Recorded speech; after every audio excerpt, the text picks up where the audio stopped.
Hello aspirants. तो आज हम लोग अपनी एंशियंट हिस्ट्री की सीरीज को आगे बढ़ाते हुए नेक्स्ट चैप्टर करने वाले हैं, जो कि है chapter number 22, the dawn of history in the deep south. तो बेसिकली आपको पता ही है, हमारा जो इंडिया है ना, वो दो पार्ट्स में बटा हुआ है। ठीक है, north India and south India. South India में नॉर्थ इंडिया के कंपैरिजन में जो डेवलपमेंट्स है ना, वो थोड़े लेट स्टार्ट हुए हैं। जो सेटलमेंट्स वगैरह हैं वो थोड़े लेट स्टार्ट हुए हैं। तो अब क्या स्टार्ट हुआ, कैसे स्टार्ट हुआ, क्यों लेट डेवलपमेंट हुआ साउथ इंडिया में, वो सारी चीजें बेसिकली साउथ इंडिया की जो हिस्ट्री है ना, वो हम लोग आज डिटेल में डिस्कस करने वाले हैं। ठीक है, तो बस आज स्टार्ट करते हैं आज के सेशन के साथ। तो हम लोग आर एस शर्मा से एंशियंट हिस्ट्री कर रहे हैं कवर। अगर आप किसी भी कॉम्पिटेटिव एग्जाम की प्रेपरेशन कर रहे हो, चाहे यूपीएससी हो गया, चाहे स्टेट पीसीएस हो गया, और आप एंशियंट हिस्ट्री है आपके सिलेबस का पार्ट, तो R S Sharma is one of the best books to cover ancient history. ठीक है, तो इन केस अगर आप लोग ये सीरीज फॉलो नहीं कर रहे हो तो डिस्क्रिप्शन चेक कर लेना, आपको एंशियंट हिस्ट्री की प्लेलिस्ट का लिंक मिल जाएगा। ठीक है, तो स्टार्ट करते हैं आज के सेशन के साथ। आज हम लोग कर रहे हैं चैप्टर नंबर 22। इससे पहले हम लोग 21 चैप्टर्स तक आर एस शर्मा से ऑलरेडी कवर कर चुके हैं। ठीक है, ये चैप्टर जो है आपका 22, ये आपका 4 पार्ट्स में आने वाला है। ये पार्ट 1 है, और आज हम लोग मेगालिथिक बैकग्राउंड एंड सेकंड है हमारा state formation and the development of civilisation. ये दो टॉपिक्स हैं जिनको हम लोग डिटेल में आज डिस्कस करने वाले हैं। ठीक है, तो स्टार्ट करते हैं आज के सेशन के साथ। तो आपको पता ही है एक चीज कि जो हमारा फेज है पूरा, कैसे हमारी हिस्ट्री स्टार्ट हुई है वो समझते हैं पहले। तो हमारी जो हिस्ट्री है ना, दो इंपॉर्टेंट टर्म समझो, आपको पूरी हिस्ट्री समझ में आ जाएगी। एक है हमारा pre historic period. Pre historic period यानी कि वो फेज जिसका कोई रिटन रिकॉर्ड हमारे पास अवेलेबल नहीं है, और इस फेज के बारे में जो भी हमको पता चला है ना, वो हमें या तो जो स्टोन के टूल्स हैं जो ये लोग यूज करते थे उनसे पता चला है, या तो जो पेंटिंग्स हमको केव्स वगैरह में मिली हैं उनसे पता चला है, जो बोन्स हमको मिले हैं उनसे हमको पता चला है। तो बेसिकली ये कुछ चीजें हैं जिनसे हमको, मतलब आर्कियोलॉजिकल एविडेंस कह लो आप लोग, उन्हीं से हमको इस पीरियड के बारे में ना पता चला है। इसका कोई रिटन रिकॉर्ड इस टाइम का अवेलेबल नहीं है हमारे पास। ठीक है, दूसरा आता है हमारे पास हिस्टोरिक पीरियड। हिस्टोरिक पीरियड आपका वो पीरियड है जिस टाइम में जो रिटन सिस्टम है वो डेवलप हो चुका है, राइटिंग यानी कि लोग लिखना शुरू कर चुके हैं, स्टेट्स का फॉर्मेशन हो चुका है, क्लासेस में लोग डिवाइड हो गए हैं, कॉइन्स है लोगों के पास, लिटरेचर है। तो ये सारी चीजें जो है ना इस टाइम तक मौजूद है। तो अगर आप इन दोनों फेजेस को कंपेयर करो ना, तो इसके बारे में हमको सब कुछ पता है। ठीक है, कि अच्छा ये किंग था, इसके टाइम में इस तरीके के कॉइन्स लोग यूज करते थे, ये किंग इतना रिच था, इसका एक्सपेंशन इतना बड़ा था। तो ये सारी जो चीजें है ना, वो हमको इस पीरियड का पता है, क्योंकि इसका रिटन रिकॉर्ड है, प्लस आर्कियोलॉजिकल एविडेंसेस हैं, जिनकी वजह से हमको इस पीरियड के बारे में ना सारी जानकारी है। ठीक है, दूसरा है हमारा प्री हिस्टोरिक। ये जो फेज है, इसके जो टूल्स हमको मिले, जो बोन्स मिली, जो पॉटरीज मिले, जो बरियल्स मिले, उनसे हमको इस पीरियड के बारे में जो है पता चलता है। ठीक है, तो ये मेजर डिफरेंस है आपका pre historic and historic period में। अब अगर प्री हिस्टोरिक फेज की बात की जाए तो कौन कौन से फेजेस हैं? पहले है आपका पेलियोलिथिक फेज, फिर है आपका मीजोलिथिक, फिर है आपका नियोलिथिक। इस तरीके से जो फेजेस आपके आए थे ना प्री हिस्टोरिक टाइम्स में, अगर आपको याद हो हमने चैप्टर 1 से इनको डिस्कस किया था, तो ये आपके मेजरली प्री हिस्टोरिक फेजेस के पार्ट है। ठीक है, अब प्री हिस्टोरिक फेज में नियोलिथिक आ गया, इसके बाद एक आता है आपका मेगालिथिक। अब ये मेगालिथिक क्या है, कैसे ये कल्चर स्टार्ट हुआ, कैसे मेगालिथिक से फिर ये लोग सेटलमेंट की तरफ गए, कैसे ये जो मेगालिथिक कल्चर है इसके बाद जो साउथ इंडिया है आपका, वो हिस्टोरिक पीरियड की तरफ आया, ये हम लोग इस चैप्टर में डिस्कस करने वाले हैं। ठीक है, तो सबसे पहले समझेंगे कि मेगालिथिक पीरियड क्या होता है। दूसरा ये समझेंगे कि मेगालिथिक पीरियड से जो हिस्टोरिक पीरियड है, ये जो पूरा फेज आया, ये फेज कैसे आया साउथ इंडिया में। ठीक है, तो ये चीज है। अब बात करते हैं, ये जो हमारा इंडिया है दो पार्ट्स में डिवाइडेड है। कैसे दो पार्ट्स में डिवाइडेड है? तो ये है आपका साउथ इंडिया और ये है आपका नॉर्थ इंडिया। ठीक है, अब नॉर्थ इंडिया आपको पता है, जो आपका नॉर्थ वेस्ट वाला जो एरिया है ना, वहां से रेगुलर इन्वेजन वगैरह हो रहे हैं। ठीक है, और प्लस जो आपके इन्वेजन अगर नहीं भी हो रहे हैं, तो अगर कोई नॉर्मल यहाँ पे रहने भी आ रहा है, तो वो भी नॉर्थ इंडिया में ही सेटल हो जा रहा है। ठीक है, तो साउथ इंडिया तक ना इतने लोग आए नहीं। साउथ इंडिया में जो डेवलपमेंट है, अगर कंपेयर किया जाए नॉर्थ इंडिया से, तो काफी लेट स्टार्ट हुए हैं। तो यही चीज है कि क्यों लेट स्टार्ट हुए हैं, ये हम लोग डिस्कस करते हैं। तो आज का पहला टॉपिक है हमारे पास द मेगालिथिक बैकग्राउंड। ठीक है, मेगालिथिक का मतलब क्या होता है? मेगालिथिक का मतलब होता है बड़े पत्थर। ठीक है, बस यही मतलब होता है एक्चुअली में। मेगा का मतलब होता है आपका बड़ा, और लिथिक का मतलब है आपका पत्थर। ठीक है, तो ये जो फेज है ना आपका मेगालिथिक फेज, ये आपका जो मैंने आपको बताया था कि pre historic phase, pre historic से जो हिस्टोरिक फेज की तरफ हम लोग आएंगे ना, इनके बीच का जो ट्रांजिशनल फेज है ना, वो है आपका मेगालिथिक फेज। यानी कि मेगालिथिक जो है वो लास्ट फेज है प्री हिस्टोरिक इंडिया का, और मेगालिथिक फेज के बाद डायरेक्ट हम लोग कहाँ आ जाएंगे? हिस्टोरिक फेज में आ जाएंगे। ठीक है, तो ये एक ट्रांजिशनल फेज है, ठीक है, इन दोनों के बीच का फेज है, यानी कि आपका जो प्री हिस्टोरिक है और जो हिस्टोरिक फेज है, उन दोनों के बीच का जो फेज है वो आपका मेगालिथिक फेज है। इस वजह से इसको हम लोग ट्रांजिशनल फेज भी कहते हैं, ठीक है। अब मेगालिथिक का मतलब क्या बताया मैंने आपको, मेगा का मतलब क्या होता है बड़ा, और लिथिक का मतलब क्या होता है आपका पत्थर, ठीक है। तो बेसिकली ये जो पीरियड है ना, इस पीरियड में हमको बहुत बड़े बड़े जो ग्रेव्स है ना वो हमको मिले हैं पत्थरों के बने हुए, ठीक है। इनके ना हमको विलेजेस नहीं मिले हैं, विलेजेस बहुत कम मिले हैं हमको, लेकिन इनके ग्रेव्स हमको बहुत ज्यादा मिले हैं, ठीक है। जो कबर वगैरह है वो बहुत ज्यादा हमको मिली है, तो जो भी हमको इनके सेटलमेंट के बारे में पता है ना, वो इनके कब्रों की वजह से ही पता है, ठीक है। तो इस वजह से इसको हम लोग मेगालिथिक फेज बोल देते हैं, क्योंकि बड़े पत्थर हमको मिले हैं, ज्यादातर हमको फ्यूनरी साइट्स ही मिली हैं, ठीक है, बरियल्स वगैरह ही मिले हैं। तो इस वजह से इस फेज का नाम है आपका मेगालिथिक फेज, ठीक है। नाउ सबसे पहला टॉपिक क्या है, beginning of the historical period in south India. अब साउथ इंडिया में जो आपका हिस्टोरिकल पीरियड है, हिस्टोरिकल पीरियड कौन सा पीरियड होता है, जिस टाइम का कोई रिटन रिकॉर्ड हमारे पास अवेलेबल है, ठीक है। और हिस्टोरिक से पहले वाला जो है वो प्री हिस्टोरिक। तो साउथ इंडिया में हिस्टोरिक फेज यानी कि जो आपका रिटन रिकॉर्ड सिस्टम हो गया, लिटरेचर वर्क, जो प्रॉपर एक सेटलमेंट की चीजें होती है ना, वो चीजें साउथ इंडिया में कब शुरू हुई हैं, ठीक है। तो जैसे आपका प्री हिस्टोरिक एज था, प्री हिस्टोरिक एज के बाद साउथ इंडिया आपका स्लोली स्लोली मूव करता है हिस्टोरिकल फेज की तरफ। और ये जो ट्रांजिशन है ना, इस ट्रांजिशन में काफी चीजें हुई, लार्ज रूरल सेटलमेंट हुए, आयरन के प्लगशेस का इस्तेमाल होने लग गया एग्रीकल्चर के लिए, स्टेट्स वगैरह फॉर्म होने लग गए, सोशल क्लासेस यहाँ पे आ गए, राइटिंग सिस्टम डेवलप हो गया, मेटल के कॉइन्स यहाँ पे लोग इस्तेमाल करने लग गए, और रिटन लिटरेचर भी आ गए। और ये सभी किस चीज के एविडेंसेस हैं, ये सभी किस चीज के एविडेंसेस है बताओ मुझे, ये सभी हिस्टोरिकल फेज के एविडेंसेस हैं, ठीक है। तो अगर ये सारी चीजें अगर शुरू हो चुकी हैं, यानी कि हमारा जो हिस्टोरिकल फेज है वो स्टार्ट हो चुका है, ठीक है। तो ये चीजें हैं। नाउ अब ये जो चीजें है ना, ये सेटलमेंट तो हुआ, मतलब कि हिस्टोरिकल फेज की तरफ हम लोग जा रहे हैं, वो तो हमें इन चीजों से ही पता चल गया। लेकिन ये जो फीचर्स है, ये जो डेवलपमेंट्स है ना, ये साउथ इंडिया में काफी लेट शुरू हुए थे, ठीक है। स्पेशली आपका कावेरी डेल्टा, कावेरी डेल्टा कौन सा रीजन होता है, ये जो हमारा मैप अगर आप देखो, ये पेनिनसुलर रीजन है, ठीक है। यहाँ पे जो ये हमारा तमिलनाडु है, यहाँ से शुरू होगा, यहाँ से ये कावेरी डेल्टा आपका शुरू हो जाता है, जो तमिलनाडु कर्नाटका ये पूरा एरिया जो है आपका कवर करता है, ठीक है।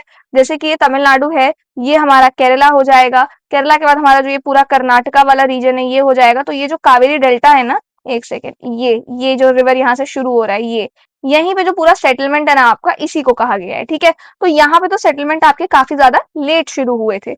दूसरा है आप, who were the megalithic people. अभी मेगालिथिक लोग थे कौन, तो देखो इसको ना आप ऐसे इमेजिन करो, कोई स्टेट अभी फॉर्म नहीं हुआ है, ठीक है, कोई आपका कोई किंगडम अभी साउथ इंडिया में एग्जिस्ट नहीं करता है, कोई प्रॉपर सिटीज अभी एग्जिस्ट नहीं करती हैं, और जो भी लोग है ना वो आपके पहाड़ों के पास रह रहे हैं, या जहाँ रिवर्स है वहां पे रह रहे हैं, जंगलों में रह रहे हैं, ठीक है।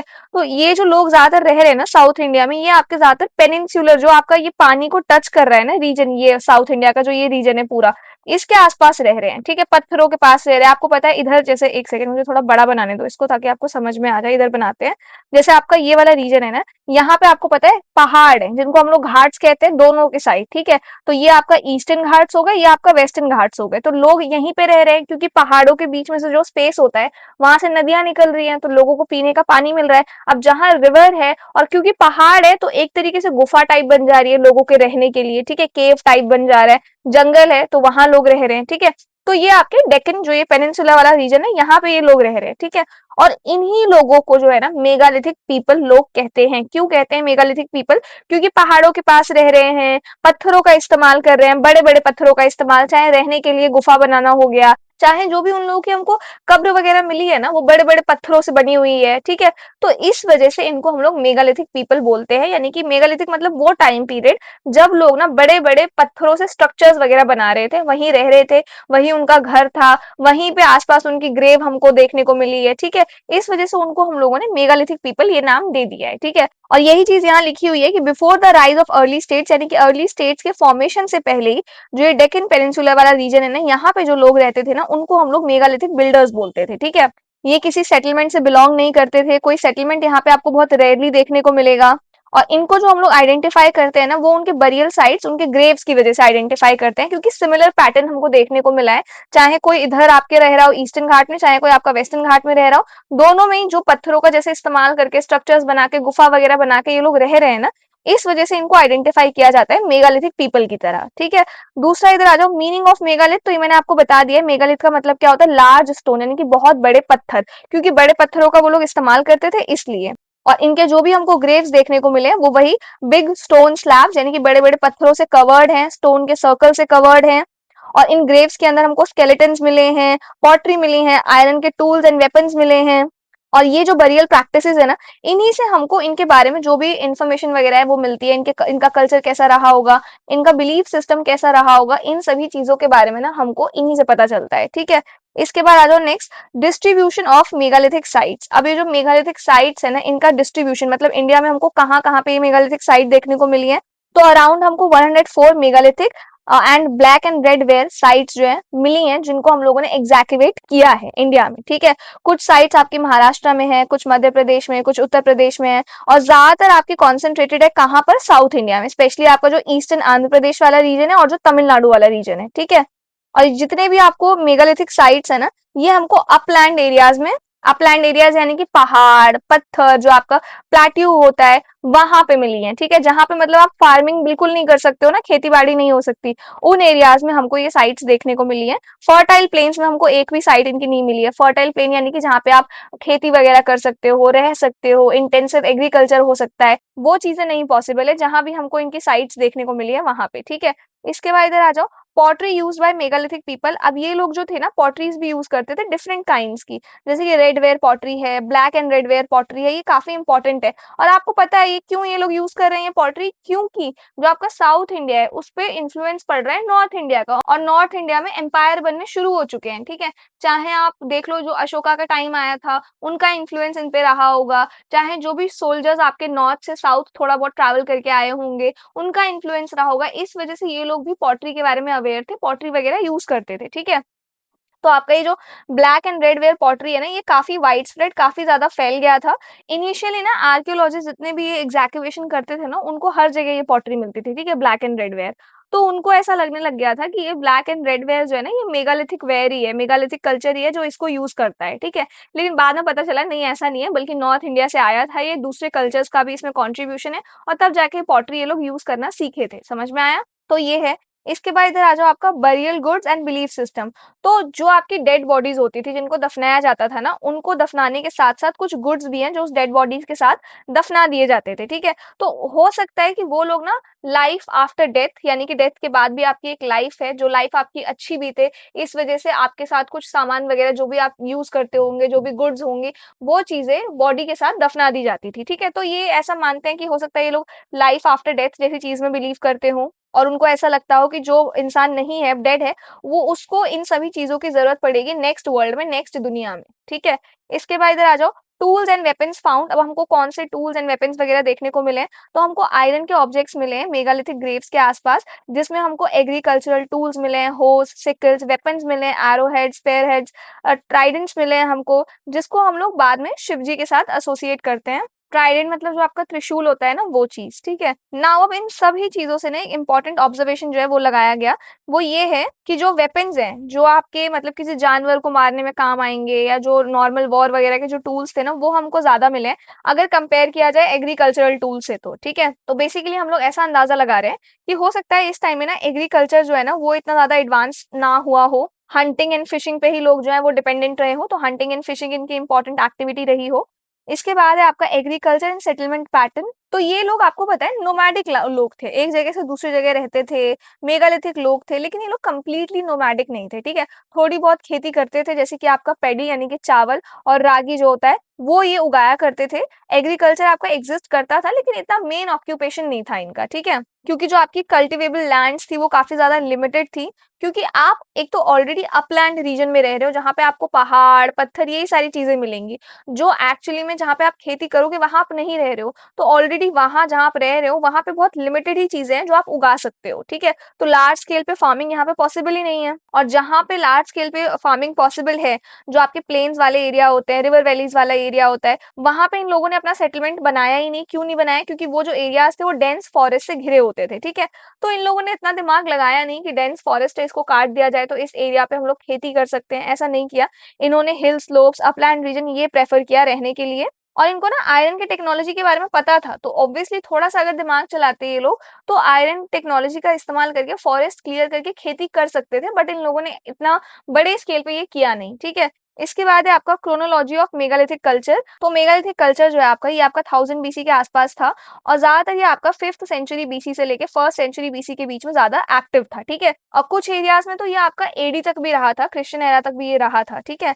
इसके बाद है आपका regional variation in burial practices. तो अब ये मेगालिथिक कल्चर ना ऐसा नहीं है कि कोई सिंगल और यूनिफॉर्म कल्चर है कि जो चीज आपका, जैसे ये साउथ वाला अगर रीजन है तो यहाँ पे जो चीज यहाँ प्रैक्टिस हो रही है वही चीज यहाँ भी प्रैक्टिस होगी, बिल्कुल नहीं। बल्कि ये जो कल्चर है बहुत ज्यादा अलग अलग था, अलग अलग एरियाज। जैसे कि जो आपका है तमिलनाडु सदर्न डिस्ट्रिक्ट वाला एरिया है, यहाँ में जो डेड बॉडी है ना उसको जैसे हमने जला दिया, ठीक है। जलाने के बाद जो भी उनके एशेस बचे, राख वगैरह जो भी चीजें बची ना, उनको सबको एक मटके के अंदर डाल दिया, किसी भी एक पॉटरी के अंदर डाल दिया और उस पॉटरी को हमने फिर जमीन के अंदर दफना दिया, समझ में आया। फिर उसके ऊपर एक ग्रेव हमने बना दिया। तो ये प्रैक्टिस हमको तमिलनाडु में देखने को मिला है कि प्रैक्टिस ऑफ ओन बरियल। ये क्या होता है आपका, ये वही होता है, डेड बॉडी को जैसे जलाने के बाद जो भी एशेस वगैरह हैं उनको किसी एक बर्तन में आपने रख लिया और उस बर्तन को आपने जमीन के अंदर दफना दिया, ठीक है। ये हमको देखने को मिला है। रेड पॉटरी ओन्स हमको काफी देखने को मिले हैं कि रेड पॉटरी के अंदर ही जो भी राख वगैरह है वो डाल दिया और उसको फिर नीचे रख दिया, ठीक है। तो इसमें हमको कोई स्टोन के सर्कल्स देखने को नहीं मिले हैं, कोई हमको गुड्स नहीं देखने को मिले, ठीक है। फिर इसके बाद आ जाओ इधर कृष्णा गोदावरी वैली। अब ये वाला जो एरिया है इसमें क्या होता था, बॉडी को ना एक बड़े से आप, मतलब जैसे कंटेनर टाइप होता है ना, उसमें बॉडी को रख दिया जाता था और फिर उसको जमीन के अंदर दफना दिया जाता था, ठीक है। ये थोड़ा ज्यादा लॉन्ग प्रोसेस है, तो यहाँ पे गुड्स वगैरह जो भी वो इंसान यूज करता था ना, वो उसके साथ ही दफना दिए जाते थे, ठीक है। यहाँ पे हमको ग्रेव के ऊपर पत्थरों से सर्कल बना हुआ दिखेगा, बड़े बड़े पत्थरों से, ठीक है। तो ये चीज है कि दोनों जगह पे हमको अलग अलग चीजें देखने को मिली हैं। फिर इसके बाद है आपका megalithic culture and early south Indian kingdoms. तो देखो एक बार ना हम टाइमलाइन थोड़ा समझ लेते हैं ताकि हमको चीजें समझ में आए। तो 1000 बीसी से आपका जो मेगालिथिक कल्चर है वो शुरू हो गया था। ये आपका 500 से लेके 100 बीसी से ये पीक पे गया था आपने। और थर्ड सेंचुरी बीसी में क्या हुआ था, ये अशोका का टाइम है, ठीक है। तो इस टाइम पे भी आपका साउथ इंडिया में मेगालिथिक कल्चर एग्जिस्ट करता है। अब एक चीज देखो, इस टाइम पे एग्जिस्ट करता है और इसी वजह से, क्योंकि अशोका का एम्पायर कितना बड़ा था, उसने अपने सोल्जर्स वगैरह भी भेजे थे, बहुत लोगों को भेजता था वो साउथ में। तो अब हुआ क्या उसकी वजह से, जो मेगालिथिक लोग थे ना उनके पास भी पॉटरी कल्चर और कॉइन्स वगैरह जो एक दो चीजें होती हैं, वो चीजें उनका इन्फ्लुएंस मेगालिथिक लोगों तक भी आता जा रहा था, ठीक है। फिर इसके बाद आपका आएगा फर्स्ट से लेके सेकेंड सेंचुरी एडी, जो आपका संगम पीरियड जिसको माना जाता है ना, वो हम समझेंगे अभी। उस टाइम में भी हमको कहीं ना कहीं मेगालिथिक कल्चर का ना थोड़ा बहुत कनेक्शन जो है साउथ इंडिया में देखने को मिलेगा, ठीक है। नाउ अब इधर आ जाओ, क्या है ये। तो देखो जो आपके चोलाज हैं, पांड्याज हैं, चेराज हैं, जैसे कि हमारा नॉर्थ में मौर्यन एम्पायर था, राइट। सिमिलरली साउथ में आएंगे आप, चोलाज आएंगे, पांड्याज आएंगे, चेराज आएंगे, ठीक है। ये सभी आएंगे और इन सभी का जिक्र हमको अशोका के इंस्क्रिप्शन में भी देखने को मिलता है, ठीक है। तो जब अशोका था ना पावर में, उस टाइम में साउथ इंडिया में ना लेट मेगालिथिक फेज था, यानी कि लास्ट मान लो मेगालिथिक फेज है। इसके बाद आपका मेगालिथिक फेज वहां से खत्म हो जाएगा, ठीक है। तो सोसाइटी में हमको आयरन वगैरह भी देखने को मिल रहा है, बरियल प्रैक्टिसेस तो हो ही रही हैं, छोटे मोटे स्टेट्स थोड़े बहुत बनने शुरू हो गए हैं, ठीक है। इस टाइम पीरियड तक तो ये जो फेज था ना आपका, ये फेज था प्री हिस्ट्री और अर्ली हिस्ट्री जो साउथ इंडिया में स्टार्ट होने वाली है ना, उसके बीच का जो ट्रांजिशन है ना, वो आपका इसी टाइम पीरियड से शुरू हो जाएगा, ठीक है। इसके बाद इधर आ जाओ, overall significance of megalithic culture. अब इससे हमको क्या चीजें समझ में आती है, हमको दो तीन चीजें समझ में आती हैं कि जो आपका मेगालिथिक कल्चर था ना, वो साउथ इंडिया का अर्ली आयरन एज फेज था, ठीक है। आयरन का इस्तेमाल करना मेगालिथिक कल्चर में शुरू हो चुका था, ठीक है। लोग आयरन का यूज करते थे, आयरन से टूल वगैरह भी बनाते थे। तो यहाँ पे ना स्टेट फॉर्मेशन बाद में हुआ है, आयरन का इस्तेमाल लोग पहले करने लग गए हैं, ठीक है।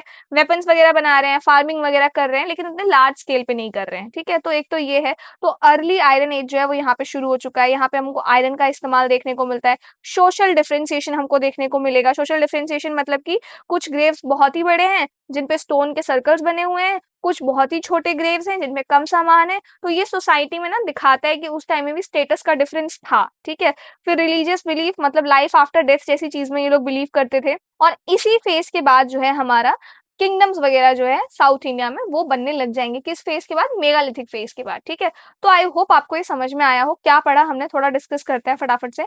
हमने ये देखा, चलो इंडेक्स में ही डिस्कस करते हैं। हमने क्या देखा मेगालिथिक कल्चर में, हमने ये चीज समझी कि जो आपका मेगालिथिक कल्चर था ना, वो हमारा हिस्टोरिकल फेज साउथ इंडिया में शुरू होने से पहले का लास्ट फेज था।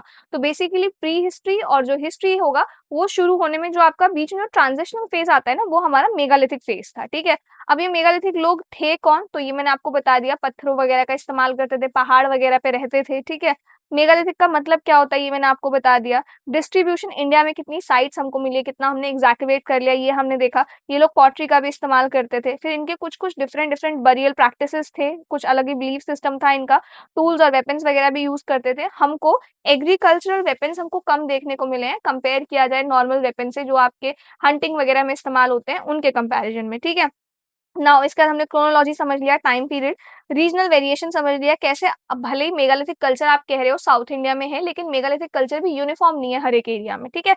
डिफरेंट है। तो ये था आपका पूरा मेगालिथिक कल्चर को लेके। इसके बाद आ जाओ यहाँ पे state formation and the development of civilisation. अब स्टेट का कैसे फॉर्मेशन हुआ और स्टेट फॉर्मेशन के बाद सिविलाइजेशन जो होती है ना, प्रॉपर एक सिविलाइजेशन, वो कैसे साउथ इंडिया में आपकी डेवलप हुई, वो हम लोग समझने वाले हैं। बट उसको समझने से पहले आपकी बुक्स में ना अगर आप देखो तो कुछ इमेजेस हैं जो दी हुई हैं जो आपका इसी फेज को बिलोंग करता है, ठीक है? अब इन इमेजेस में से कुछ तो हम लोग पहले भी डिस्कस कर चुके हैं पहले वाले चैप्टर्स में, लेकिन कुछ इमेजेस हैं जिनके बारे में हम लोग आज डिस्कस करेंगे। जैसे सबसे पहला है ये जो कुछ बोन टूल्स हमको देखने को मिले हैं, नियोलिथिक टाइम को ये बिलोंग करते हैं। आपको पता है उस टाइम में कोई आयरन वगैरह कुछ ऐसा तो एग्जिस्ट करता नहीं था, तो जो एनिमल बोन्स होते थे ना, उन्हीं का इस्तेमाल करके ये लोग टूल्स वगैरह बनाते थे। तो ये कुछ आपके बोन के टूल्स हैं, सारे के सारे एनिमल बोन टूल्स हैं, ठीक है? ये हमको बुरज़ा होम में देखने को मिले हैं। तो जैसे कि नीडल्स हो गए, ऑल्स हो गए, हार्पून्स हो गए, ये सारे आपके एनिमल बोन से बने हुए टूल्स हैं। ये टूल ज़्यादातर आपके हंटिंग में, फिशिंग में, स्टिचिंग क्लोथ्स, डेली एक्टिविटीज़, इन सभी कामों में इन टूल्स का इस्तेमाल किया जाता था, ठीक है? इसके बाद आ जाओ सेकंड है ये अगर आप देखो कॉपर होर्ड्स, एंथ्रोपोमॉर्फ फिगर, ये कहाँ पर है? भारत कला भवन बनारस में, ठीक है? ये कुछ ना आपके कॉपर के ऑब्जेक्ट्स हैं, कॉपर के टूल्स हैं जो हमको गैंगेटिक रीजन वाले एरिया से देखने को मिले हैं, ठीक है? सारे के सारे कॉपर के टूल्स हैं। अगर आप यहाँ पे देखो, यहाँ पे बोन के टूल्स हमको देखने को मिले और यहाँ पे हमको कॉपर के टूल्स देखने को मिले हैं, ठीक है? ये कहाँ पे प्रिजर्व किए गए हैं? भारत कला भवन में प्रिजर्व किए गए हैं। यहाँ पे अगर आप देखो ह्यूमन लाइक कॉपर फिगर है, जो कि ऐसा अनुमान लगाया जाता है कि कोई चालकोलिथिक रिचुअल प्रैक्टिसेस होंगे जिनमें इनका इस्तेमाल होता होगा, ठीक है? फिर इसके बाद इधर आ जाओ यहाँ पे, ये तो आपको पता ही होगा ये किस सिविलाइजेशन को बिलोंग करता है। जल्दी बताओ, अभी भी आपके दिमाग में नहीं आया तो फिर तो आप ठीक से नहीं पढ़ रहे हो हिस्ट्री। आ जाना चाहिए फिगर देखते ही। तो ये मदर गॉडेस की फिगर है, टेराकोटा ऑब्जेक्ट है जो कि मोहनजोदारो टाइम को बिलोंग करता है। मोहनजोदारो कौन सी सिविलाइजेशन का पार्ट थी बताना मुझे कमेंट सेक्शन में, ठीक है? तो बेसिकली ये टेराकोटा की बनी हुई फिगर है। ऐसा माना जाता है कि हो सकता है कुछ उनका रिलीजियस बिलीफ सिस्टम रहा होगा हड़प्पन सिविलाइजेशन का, जिस वजह से ऐसी फिगर्स जो है वो बनाई जाती होंगी, ठीक है? इसके बाद आ जाओ यहाँ पे, अब ये भी आपको पता होगा, ये भी वही सील्स है जो हड़प्पा के टाइम में इस्तेमाल होती थी, जिसको अभी तक भी डिसाइफर नहीं किया गया है। इसको हम लोग अभी तक पढ़ नहीं सकते हैं। बुल सील है। आपको मैंने बहुत सारी सील्स दिखाई थी जिनमें हमने एक तो यूनिकॉर्न का भी हमने देखा था और डिफरेंट डिफरेंट एनिमल्स के ऐसे एक पिक्चर होती है और उनके ऊपर कुछ लिखा होता है, ठीक है? तो ये वो सील है। इसके बाद इधर आ जाओ, धोलावीरा गुजरात, ये भी एक काफी important Indus valley civilisation site है, ठीक है? धोलावीरा जो कि गुजरात में है, हड़प्पन सिटी है ये। एडवांस वाटर मैनेजमेंट सिस्टम के लिए इसको जाना जाता था।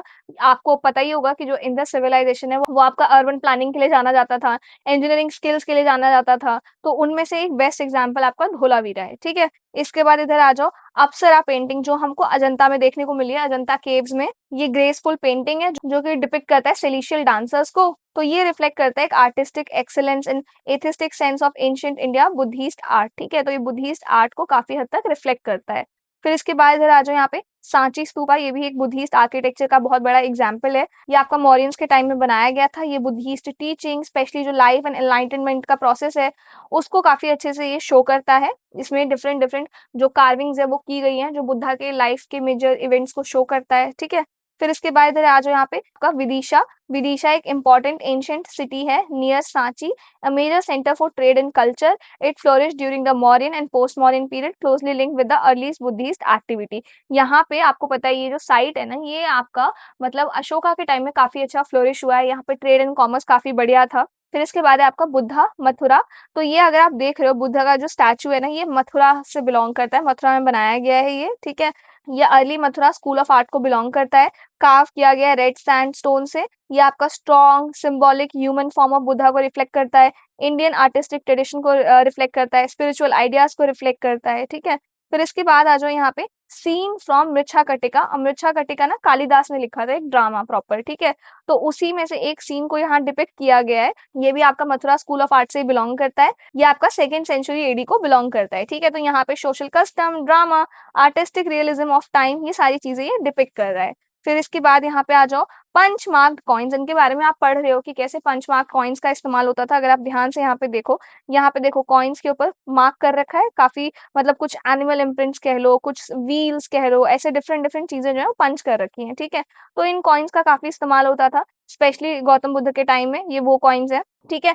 तो ये थे आपके कुछ एंशिएंट हिस्ट्री को बिलॉन्ग करने वाले कुछ इंपॉर्टेंट फिगर्स, ठीक है? तो ये आप ध्यान रखना, नियोलिथिक बोन टूल्स देख लिया हमने, कॉपर के टूल्स हमने देख लिए, मदर गॉडेस का स्कल्पचर देख लिया, सील्स देख ली, ये साइट है इंपॉर्टेंट, ये अप्सरा पेंटिंग है, ये आपका स्तूपा है, ये विदिशा सिटी है, ये बुद्धा का आर्ट है।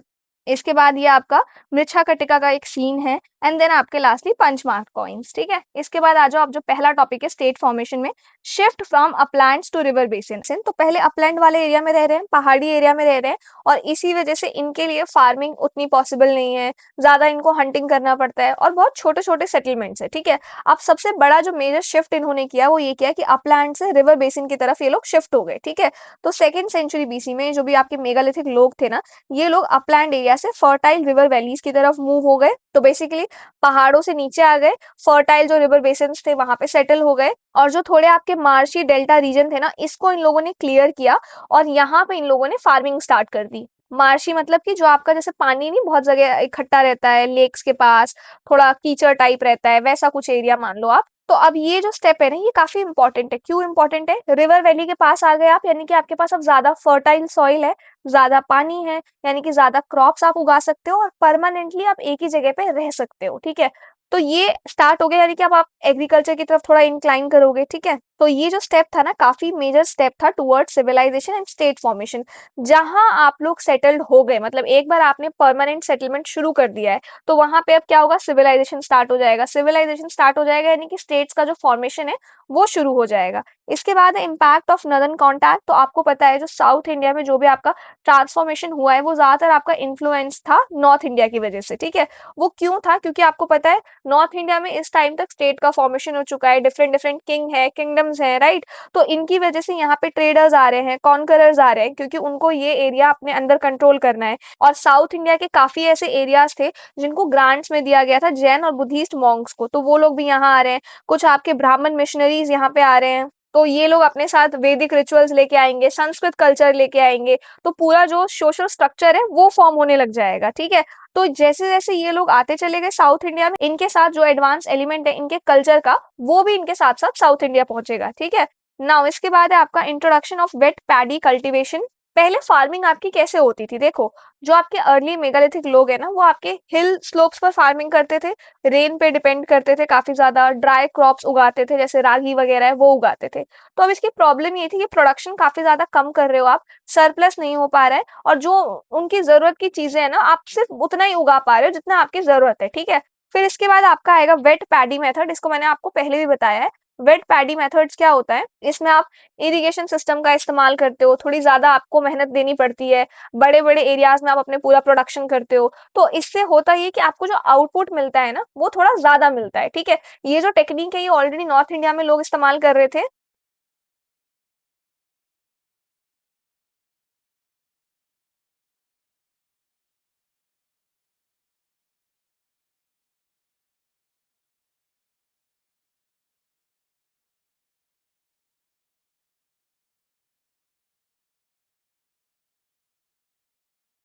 तो बेसिकली अब ना कैटेगरीज बनने लग जाएंगी कि आप फार्मर हो, आप लैंड ओनर्स हो, आप वॉरियर्स हो, आप प्रीस्ट हो, आप ट्रेडर्स हो। ये जो सोशल डिफरेंशिएशन है ना, वो यहाँ से और ज्यादा स्ट्रांग हो जाएगा, ठीक है? फिर इसके बाद है आपका growth of settlement and social classes. तो जैसे जैसे आपका एग्रीकल्चर बढ़ा, वैसे वैसे आपके विलेजेस, टाउन्स वगैरह ये सारी चीजें बनने लग गई, ठीक है? सोसाइटी जो आपकी स्ट्रैटिफाइड हो गई, अब सोसाइटी आपकी बंटने लग जाएगी, ठीक है? कि अब आप लोग विलेज में रहते हो, कुछ लोग टाउन्स में रहते हैं, कुछ लोग फार्मर्स हैं, कुछ लोग लैंड ओनर्स हैं, कुछ वॉरियर्स हैं, कुछ प्रीस्ट है। इस तरीके से सोसाइटी आपकी बंटने लग जाएगी, कुछ रूलिंग ग्रुप्स आ जाएंगे, ट्रेडर्स आ जाएंगे, कॉमन पीपल आ जाएंगे। तो यहाँ से आप देखो एक सिविलाइज सोशल स्ट्रक्चर जो है ना, वो जो है यहाँ से शुरू हो जाएगा, ठीक है? इसके बाद आ जाओ यहाँ पे इंपॉर्टेंस ऑफ तमिजाकम। तो साउथ इंडिया का जो डीप आपका साउथ वाला रीजन है ना, तमिलनाडु, केरला, सदर्न कर्नाटका, इसका जो पार्ट है ना, इसको हम लोग कहते हैं तमिजाकम, ठीक है? यहीं पर आप देखोगे बाद में आपके जो किंगडम्स आएंगे ना, चोला, पांड्या, चेरा, इंपॉर्टेंट किंगडम्स है ये किंगडम्स आपके यहीं पर डेवलप हुए हैं, ठीक है? तो आपका 4th सेंचुरी बीसी के बाद ना नॉर्थ और साउथ के बीच ना कॉन्टैक्ट जो है काफी ज्यादा फास्ट हो गया था। और ये कॉन्टैक्ट हो कैसे रहा था? ट्रेड्स के थ्रू हो रहा था, रिलीजियस मूवमेंट्स आपके स्प्रेड हो रहे थे, पॉलिटिकल अवेयरनेस काफी ज्यादा बढ़ रही थी, जिसकी वजह से ये जो कॉन्टैक्ट है ये हो रहा था। ठीक है, अब ये कॉन्टैक्ट्स कौन बना रहे थे आपस में? Traders, Jain monks, Buddhist monks, Brahmans, आपके नदन रूलर्स जो थे वो उनका इन्फ्लुएंस आ रहा था, जिनके चलते साउथ इंडिया और जो नॉर्थ इंडिया है इनके बीच में जो आपका मतलब कॉन्टैक्ट है ना काफी ज्यादा स्ट्रॉन्ग और काफी डीप बनता जा रहा था। ठीक है, बोथ कल्चरली भी और इकोनॉमिकली भी। ठीक है, तो इस कॉन्टैक्ट की वजह से आप देखोगे साउथ में जो स्टेट फॉर्मेशन है वो जल्दी होने लग गया था कंपेयर किया जाए नॉर्थ इंडिया से। तो नॉर्थ इंडिया में चीजें थोड़ा लेट, मतलब देखो हुआ क्या आपका, जैसे हम फेज की बात कर रहे हैं, ये साउथ इंडिया है। ठीक है, तो यहाँ जो डेवलपमेंट आपके स्टार्ट हुए, Palaeolithic, Mesolithic, Neolithic, whatever period was, वो पीरियड थोड़ा ज्यादा लेट आपके ट्रांसफॉर्म हुए। जैसे पेलियोलिथिक से मीजोलिथिक जाने में हमको काफी टाइम लगा, लेकिन साउथ इंडिया में पेलियोलिथिक से मीजोलिथिक जाने में हमको कम टाइम लगा। लेकिन वो जो फेज है, मतलब पहले पेलियोलिथिक यहाँ पे शुरू हो गया, मैं एक एग्जाम्पल की तरह आपको समझा रही हूँ, कोई भी फेज है वो पहले आपका यहाँ पे शुरू हो चुका है। ठीक है, अब यहाँ पे इस फेज से निकलने में थोड़ा ज्यादा टाइम लगता है कंपेयर किया जाए अगर साउथ से। तो साउथ में आपका पेलियोलिथिक लेट स्टार्ट हुआ होगा, लेकिन पेलियोलिथिक से मीजोलिथिक जो ट्रांसफॉर्मेशन है ना, वो जैसे नॉर्थ को 1000 साल लग गए हैं, तो साउथ को हो सकता है 500 साल ही लगेंगे उस पीरियड से निकलने में। वो ऐसा क्यों होगा? क्योंकि वो लोग नॉर्थ से सीखेंगे, नॉर्थ में ऑलरेडी वो इन्फ्लुएंस जो है आ चुका है, तो नॉर्थ का इन्फ्लुएंस आपका साउथ में भी पड़ेगा इस वजह से। इसके बाद है आपका Dakshinapatha, the southern trade route. तो ये एक मेजर एंशिएंट ट्रेड रूट था जो आपका नॉर्थ इंडिया को साउथ इंडिया से कनेक्ट करता था। ठीक है, इस रूट के थ्रू लोग ट्रैवल करते थे, ट्रेडर्स जो है वो आपस में गुड्स वगैरह एक्सचेंज करते थे, आइडियाज, कल्चर, ये सारी चीजें जो है ना वो इसी रास्ते से इधर से उधर और उधर से इधर ट्रैवल करती थी। तो बेसिकली एक मेन रूट था जो कि आपका north India and south India को आपस में कनेक्ट करता था। ठीक है, तो साउथ जो था ना वो काफी इंपॉर्टेंट था नॉर्थ वालों के लिए। क्यों इंपॉर्टेंट था? क्योंकि साउथ से गोल्ड, पर्ल्स, प्रेशियस स्टोन्स वगैरह ये सारी चीजें नॉर्थ में जाती थी। ठीक है, तो ये जो आपका एरिया है तमीज़ाकम वाला, ये एरिया आपका कोस्टल एरिया के पास था। ठीक है, तो यहाँ पे आप देखोगे पर्ल वगैरह मिलते थे काफी आसानी से। तो जो नॉर्थ के ट्रेडर्स है ना वो स्पेशली उन्हीं को लेने के लिए साउथ आते थे। ठीक है, और नॉर्थ से साउथ क्या गया आपका? नॉर्थ से साउथ आपका coins, luxury goods, textiles, religious ideas, ये नॉर्थ से साउथ। और साउथ से नॉर्थ क्या गया? Gold, pearls, precious stones, iron products. ठीक है, तो दोनों तरफ से एक्सचेंज हो रहा है आपका। तो जो इकोनॉमिक इंटीग्रेशन है नॉर्थ का और साउथ का वो आपस में बना हुआ है। ठीक है, इसके बाद है आपका mutual awareness of north and south. तो म्यूचुअल का मतलब क्या होता है? दोनों तरफ से। अवेयरनेस का मतलब क्या होता है? जानकारी। तो नॉर्थ को साउथ के बारे में पता था, साउथ को नॉर्थ के बारे में पता था, तो ये चीज आपका वन साइडेड नहीं था, टू वे कनेक्शन था। ठीक है, जैसे कि आपके मेगास्थनीज ग्रीक एम्बेसडर है, इनको पांड्या स्टेट के बारे में पता था, पांड्या आपका साउथ में फ्लोरिश होगा ये। ठीक है, सिमिलरली जो आपके अर्ली संगम टेक्स्ट है उनमें आपका मेंशन कर रखा है रिवर्स लाइक गंगा एंड सन। तो साउथ इंडिया नॉर्थ इंडिया के बारे में जानता है, ये तो पता है। पाटलिपुत्र का मेंशन है जो कि आपका मगध का कैपिटल था। तो ये बेसिकली हो क्यों पा रहा है? क्योंकि दोनों के बीच में, नॉर्थ इंडिया और साउथ इंडिया के बीच में एक्टिवली कम्युनिकेशन जो है हो रहा है। इस वजह से साउथ को नॉर्थ के बारे में, नॉर्थ को साउथ के बारे में पता है। ठीक है, इसके बाद है आपका एविडेंस फ्रॉम अशोकन इंस्क्रिप्शन। अब अशोका के इंस्क्रिप्शन से हमको क्या चीजें पता चलती है? तो अशोका के इंस्क्रिप्शन में ना सदर्न पीपल जो है, चोलास, पांड्यास, केरला पुत्रास, सत्यपुत्रास, तम्रापर्णीस, इन सभी का जिक्र जो है अशोका के इंस्क्रिप्शन में है। ठीक है, और ये जितने भी आपके किंगडम्स है ना, ये थोड़े मौर्यन एम्पायर के रीच से थोड़े से बाहर थे, लेकिन उसी से जुड़े हुए थे, नेबर्स टाइप ही थे, पता था लेकिन। ठीक है इनको, और इसका एविडेंस हमको अशोका के इंस्क्रिप्शन से पता चला है। इसके बाद है आपका spread of political and cultural ideas. अब कल्चरल और पॉलिटिकल आइडियाज कैसे आए हैं? तो एक चीज आप समझो, जो अशोका था ना वो अपने आप को ना एक काफी स्पेशल टाइटल देता था। ठीक है, जिसका नाम क्या था? देवनामप्रिय, यानी कि बिलव्ड ऑफ द गॉड। अब एक तमिल चीफ थे, यानी कि एक साउथ इंडिया का कोई एक रूलर था, उसने भी यही टाइटल जो है अडॉप्ट कर लिया था। तो इससे हमको क्या पता चला है? इससे हमको एक चीज पता चला है कि नॉर्थ का जो पॉलिटिकल इन्फ्लुएंस है ना वो साउथ तक पहुंच चुका था। जो रॉयल टाइटल्स है वो कॉपी हो रहे थे आपके। ठीक है, और अशोका ने ना अपने जो भी इंस्क्रिप्शंस थे ना उनको इंपॉर्टेंट जो ट्रेड रूट्स थे वहां पे लगवाया था, हाईवेज पे लगवाया था, ट्रैवल रूट्स के पास लगवाए थे। ठीक है, क्योंकि वहां से ट्रेडर्स वगैरह गुजरते थे, मॉन्क्स वगैरह ट्रैवल करते थे, लोग ज्यादा मूवमेंट उन रास्तों से करते थे, और ताकि लोगों तक वो मैसेज पहुंच जाए, इस वजह से उन्हीं एरियाज में ये इंस्क्रिप्शन जो है वो लगवाए गए थे। ठीक है, तो ये आपका दिखाता है political influence and cultural transmission along trade routes, यानी कि ट्रेड रूट्स के रास्ते से ही लोगों के पास ये सारी चीजें, सारे आइडियाज जो भी होंगे वो पहुंच पाएंगे। ठीक है, इसके बाद है आपका रोल ऑफ रिलीजियस मिशनरीज। तो जो आपका मेजर जो कल्चर जो स्प्रेड हुआ है ना, वो जैन, बुद्धिस्ट, अजविकास, ब्राह्मण्स, ट्रेडर्स, इनके ये मेजर एजेंट्स हैं जिन्होंने कल्चर को स्प्रेड किया है, ठीक है। अर्ली फेज में आपको पता है heterodox sects Jainism and Buddhism ये एग्जिस्ट किया करते थे, इन्होंने काफी इंपॉर्टेंट रोल प्ले किया है और इनका जिक्र जो है ना तमिल ब्राह्मी इंस्क्रिप्शन इनमें भी किया गया है। तो मतलब ये लोग आपके साउथ तक भी ट्रैवल करते थे, वहां भी सेटल हो गए थे, वहां भी लोगों को अपने रिलीजन के बारे में बताते थे, ठीक है। तो ये सारे ही जो हैं आपके मिशनरीज थे, सारे ही रिलीजन को बिलोंग करने वाले, चाहे जैनास हो गए, चाहे बुद्धिस्ट हो गए, चाहे अजविकास हो गए। अजविकास भी एक रिलीजियस सेक्ट था आपका, जो मॉडर्न पीरियड टाइम में काफी ज्यादा एक्टिव था, ठीक है। ये भी आपका साउथ तक पहुंच चुका था, ब्राह्मण्स पहुंच चुके थे, ट्रेडर्स पहुंच चुके थे। तो इन्हीं के थ्रू जो आपका रिलीजन वाला जो कॉन्सेप्ट है पूरा जो स्प्रेड हुआ है, ये साउथ तक पहुंच पाया है, ठीक है। इसके बाद है आपका ब्राह्मणिकल इन्फ्लुएंस इन साउथ।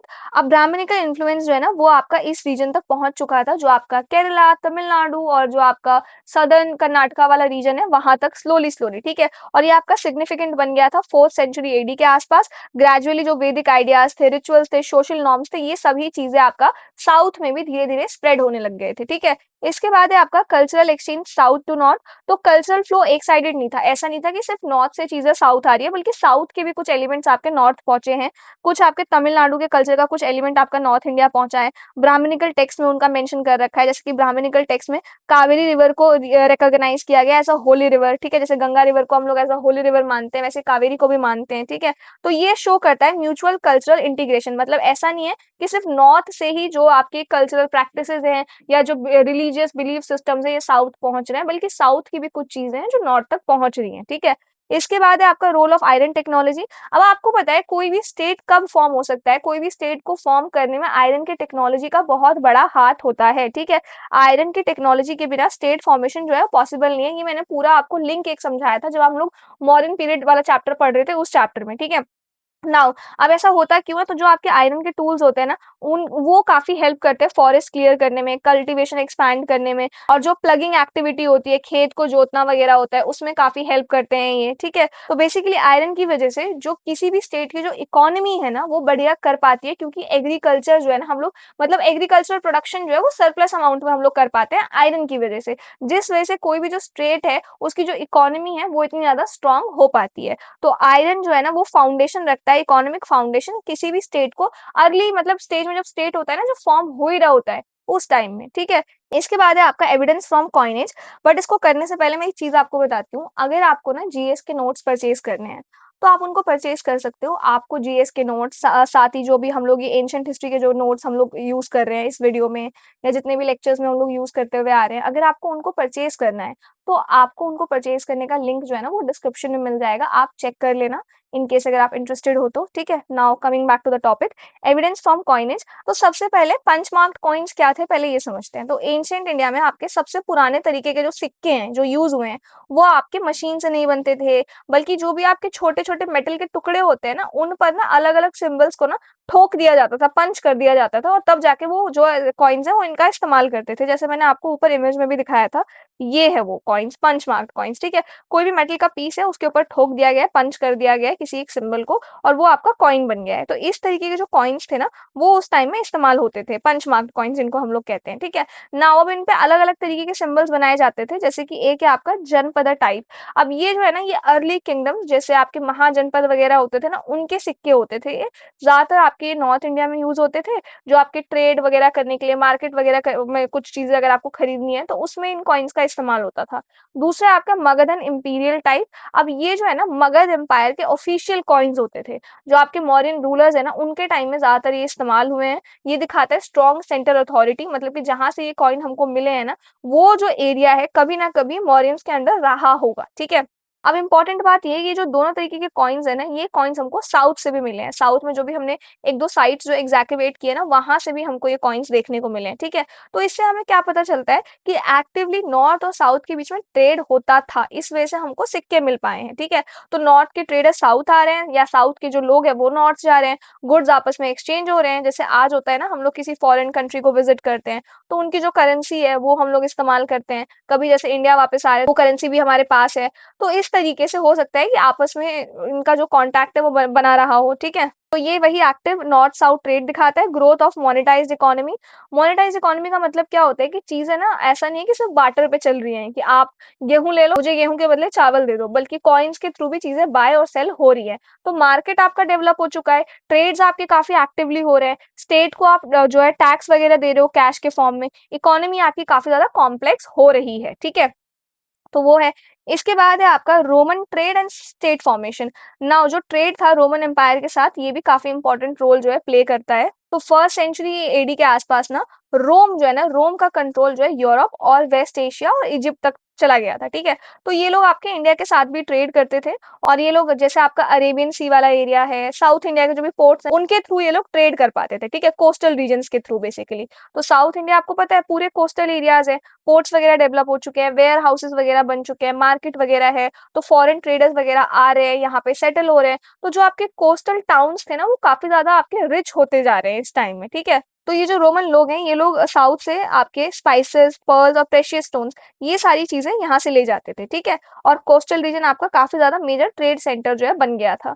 इसके बाद है राइज ऑफ 3 तमिल स्टेट्स। अब आप लोग नेक्स्ट चैप्टर में पढ़ोगे चोला, चेरा, पांड्यास। अभी तक मेगालिथिक लोग थे, अब मेगालिथिक चले जाएंगे तो जो कैसे आपका किंगडम्स का फॉर्मेशन होगा, वो स्टेट फॉर्मेशन हमने देख लिया। अब स्टेट के बाद किंगडम्स फॉर्म होंगे, तो ये 3 मेजर स्टेट्स हैं, चोलास, चेरास, पांड्यास, इनके बारे में हम लोग पढ़ेंगे। तो बेसिकली ये लोग रूल करेंगे, काफी अच्छी खासी ये लोग वेल्थ पावर वगैरह गेन कर लेंगे, ओवरसीज ट्रेड कर पाएंगे, पोर्ट बेस्ड कॉमर्स यहाँ पे डेवलप हो जाएगा, जिसकी वजह से इनका जो पूरा पॉलिटिकल अथॉरिटी है, इकोनॉमिक स्ट्रक्चर है, स्टेट स्ट्रक्चर है, ये काफी ज्यादा स्ट्रांग हो जाएगा, ठीक है? क्यों हो पाएगा? क्योंकि ये लोग कोस्टल एरियाज के आसपास है, यहाँ से ट्रेड करना काफी ज्यादा आसान है दोनों ही साइड से, अगर कंपेयर किया जाए नॉर्थ से, तो ठीक है।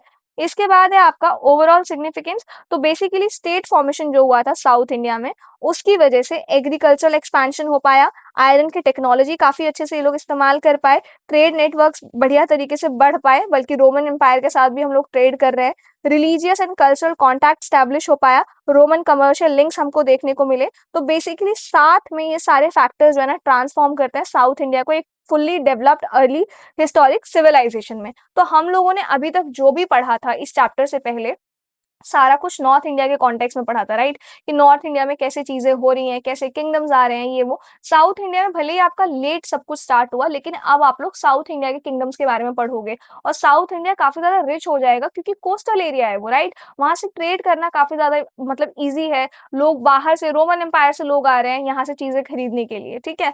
तो ये सारी चीजें थी। आई होप आपको ये चैप्टर समझ में आया हो। जैसा मैंने आपको बताया, अगर आपको नोट्स परचेज करने हो तो आप डिस्क्रिप्शन चेक कर लेना, आपको उनको परचेज करने का लिंक मिल जाएगा, ठीक है? तो ये चैप्टर नंबर 22 का ना पार्ट 2 है, और ये टोटल आपका 4 पार्ट्स में आने वाला है। पार्ट 1 हम लोगों ने ऑलरेडी कवर कर लिया है, जिसमें हम लोगों ने द मेगालिथिक बैकग्राउंड और आपका state formation and the development of civilisation, ये 2 टॉपिक्स कवर किए थे, ठीक है? तो हम लोग, आपको पता ही है, एंशिएंट हिस्ट्री कर रहे हैं आर एस शर्मा से कवर। तो अगर आप लोग यूपीएससी की या स्टेट पीसीएस की या किसी भी एग्जाम की अगर आप प्रिपरेशन कर रहे हो ना, जिसमें एंशिएंट हिस्ट्री है आपके सिलेबस का पार्ट, तो ये पूरी सीरीज आपके लिए काफी ज्यादा हेल्पफुल रहने वाली है। आर एस शर्मा में हर एक मतलब एंशिएंट हिस्ट्री में जितने भी आपके इवेंट्स हुए हैं, हर एक चीज को प्रॉपरली क्रोनोलॉजिकल ऑर्डर में दे रखा है, समझने में आसानी है, इजी टू अंडरस्टैंड लैंग्वेज है, और बहुत ही मतलब one of the best books है टू कवर एंशिएंट हिस्ट्री। तो अगर आप किसी भी एग्जाम की प्रेपरेशन कर रहे हो तो डिस्क्रिप्शन चेक कर लेना, आपको एंशिएंट हिस्ट्री की पूरी प्लेलिस्ट का लिंक मिल जाएगा, ठीक है?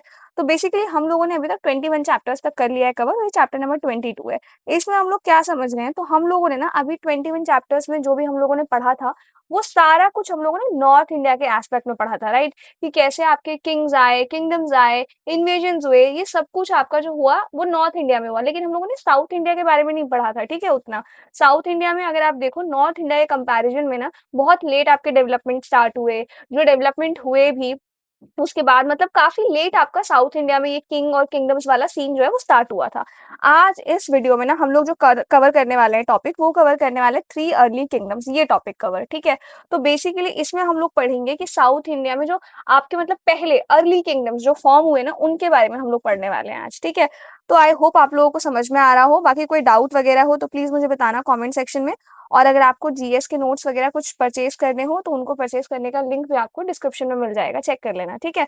तो स्टार्ट करते हैं आज के सेशन के साथ, जो कि हमारा 3 अर्ली किंगडम्स। तो बेसिकली हम लोग ये देख रहे हैं कि साउथ इंडिया में आपके जो पहले स्टार्टिंग में कौन से मतलब अर्ली फेज में कौन से किंगडम्स थे जो फ्लोरिश हुए थे, ठीक है? तो ये वो 3 मेन किंगडम है, एक है आपके चोला, दूसरे हैं पांड्या और तीसरे हैं आपके चेरा। और इन तीनों के बारे में हम लोग आज डिटेल में पढ़ने वाले हैं, ठीक है? ये मैप आप लोग याद रखना कि कहाँ से कहाँ तक चोला एम्पायर था, फिर पांड्या था, फिर चेरा एम्पायर था, ये काफ़ी इम्पोर्टेंट है, ठीक है? और इसको समझने से पहले मैं एक चीज़ और आपको थोड़ा-सा समझा देती हूँ। जैसे ये हमारा साउथ इंडिया है, ठीक है? यहाँ पे ये जो हमारा आंध्र प्रदेश वाला रीजन यहाँ से शुरू होता है ना, आंध्र प्रदेश हो गया आपका, फिर यहाँ से हमारा कर्नाटका होता है, नीचे हमारा केरला एंड तमिलनाडु वगैरह वाला रीजन है। हमें समझना है पहले तो कृष्णा रिवर के बारे में, ठीक है? तो कृष्णा रिवर 1 सेकंड, यहाँ से हम मान लेते हैं आंध्र प्रदेश के रीजन से ऐसे शुरू होती है, जो आपका कर्नाटका भी कवर करती है, 1 सेकंड, और यहाँ आपका महाराष्ट्र की साइड चली जाती है, ठीक है? तो ये जो कृष्णा रिवर है ना, इसको हम नेचुरल बाउंड्री की तरह ट्रीट करते हैं। तो जब भी हम लोग कोई कि जैसे देखो पहले मैप तो एग्जिस्ट किया नहीं करते थे, राइट? अब जैसे कोई राजा है वो नॉर्थ में बैठा हुआ है और उसको साउथ के किंगडम के बारे में कुछ बताना है, तो वो इसी नेचुरल बाउंड्री का इस्तेमाल करेगा कि वो जो कृष्णा रिवर है उसके साउथ में जो एक एम्पायर है, कृष्णा रिवर के नॉर्थ में जो एक एम्पायर है, इस तरीके से, ठीक है?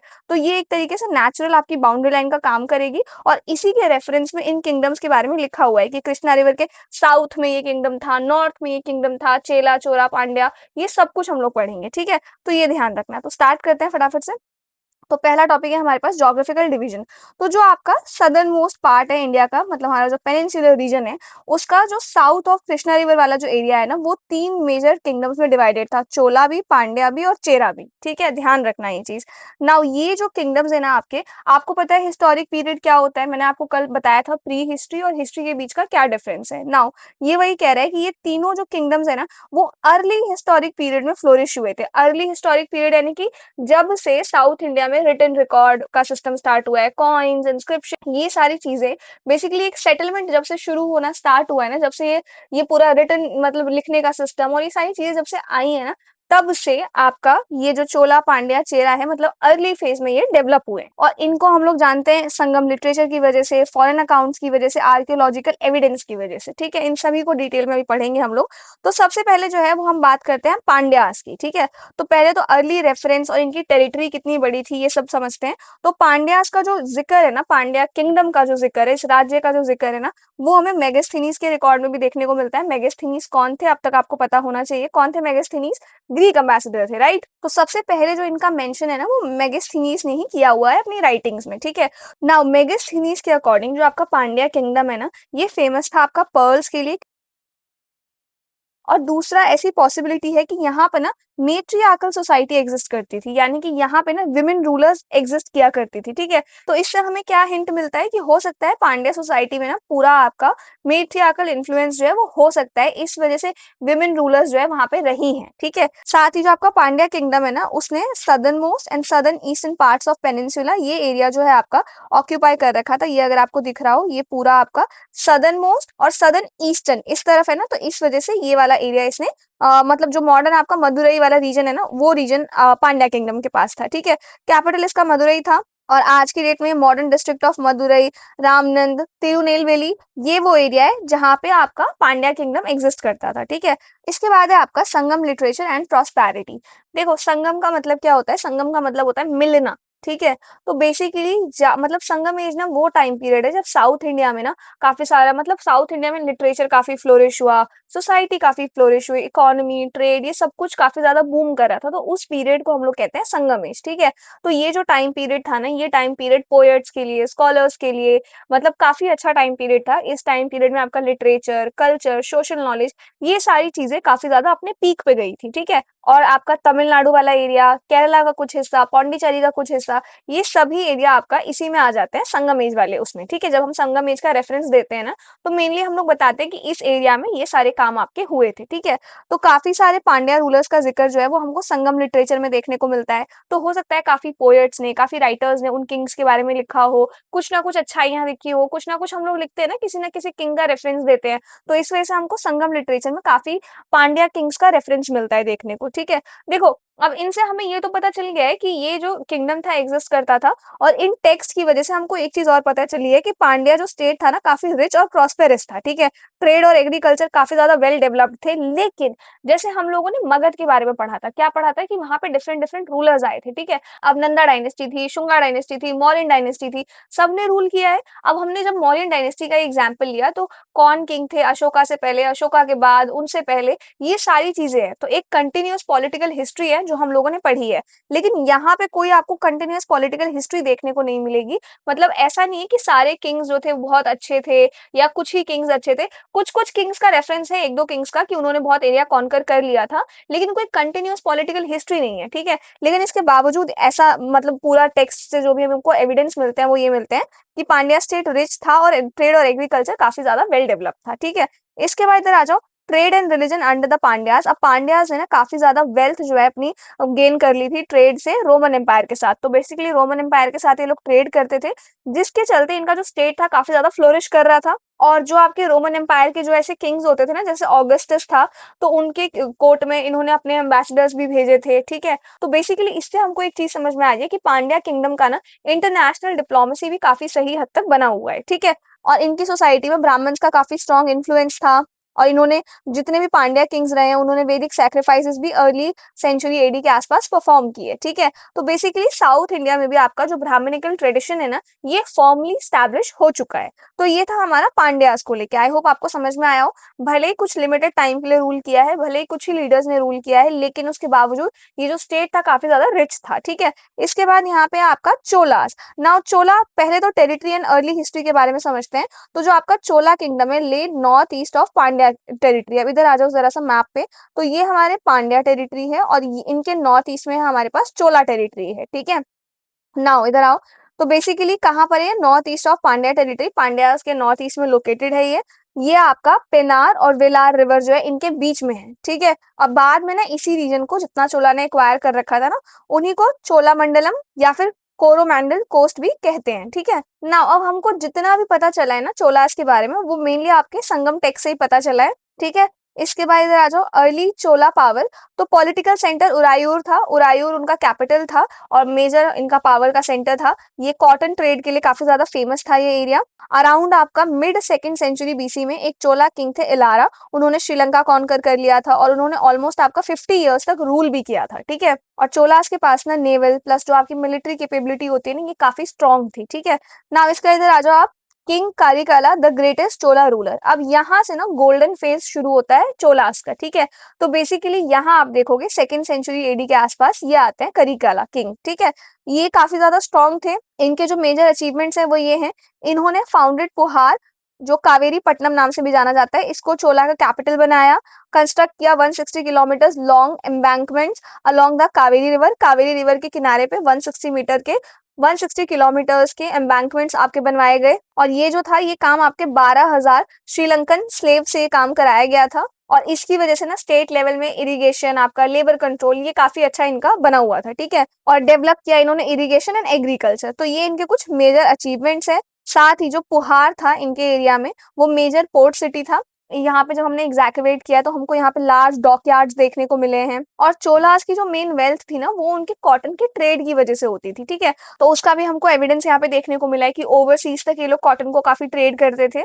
और इनकी जो नेवी थी वो भी काफी एफिशिएंट नेवी थी। फिर इसके बाद है economy and decline of Cholas. तो मेन सोर्स क्या था चोलास का, कॉटन का ये लोग ट्रेड करते थे, ठीक है।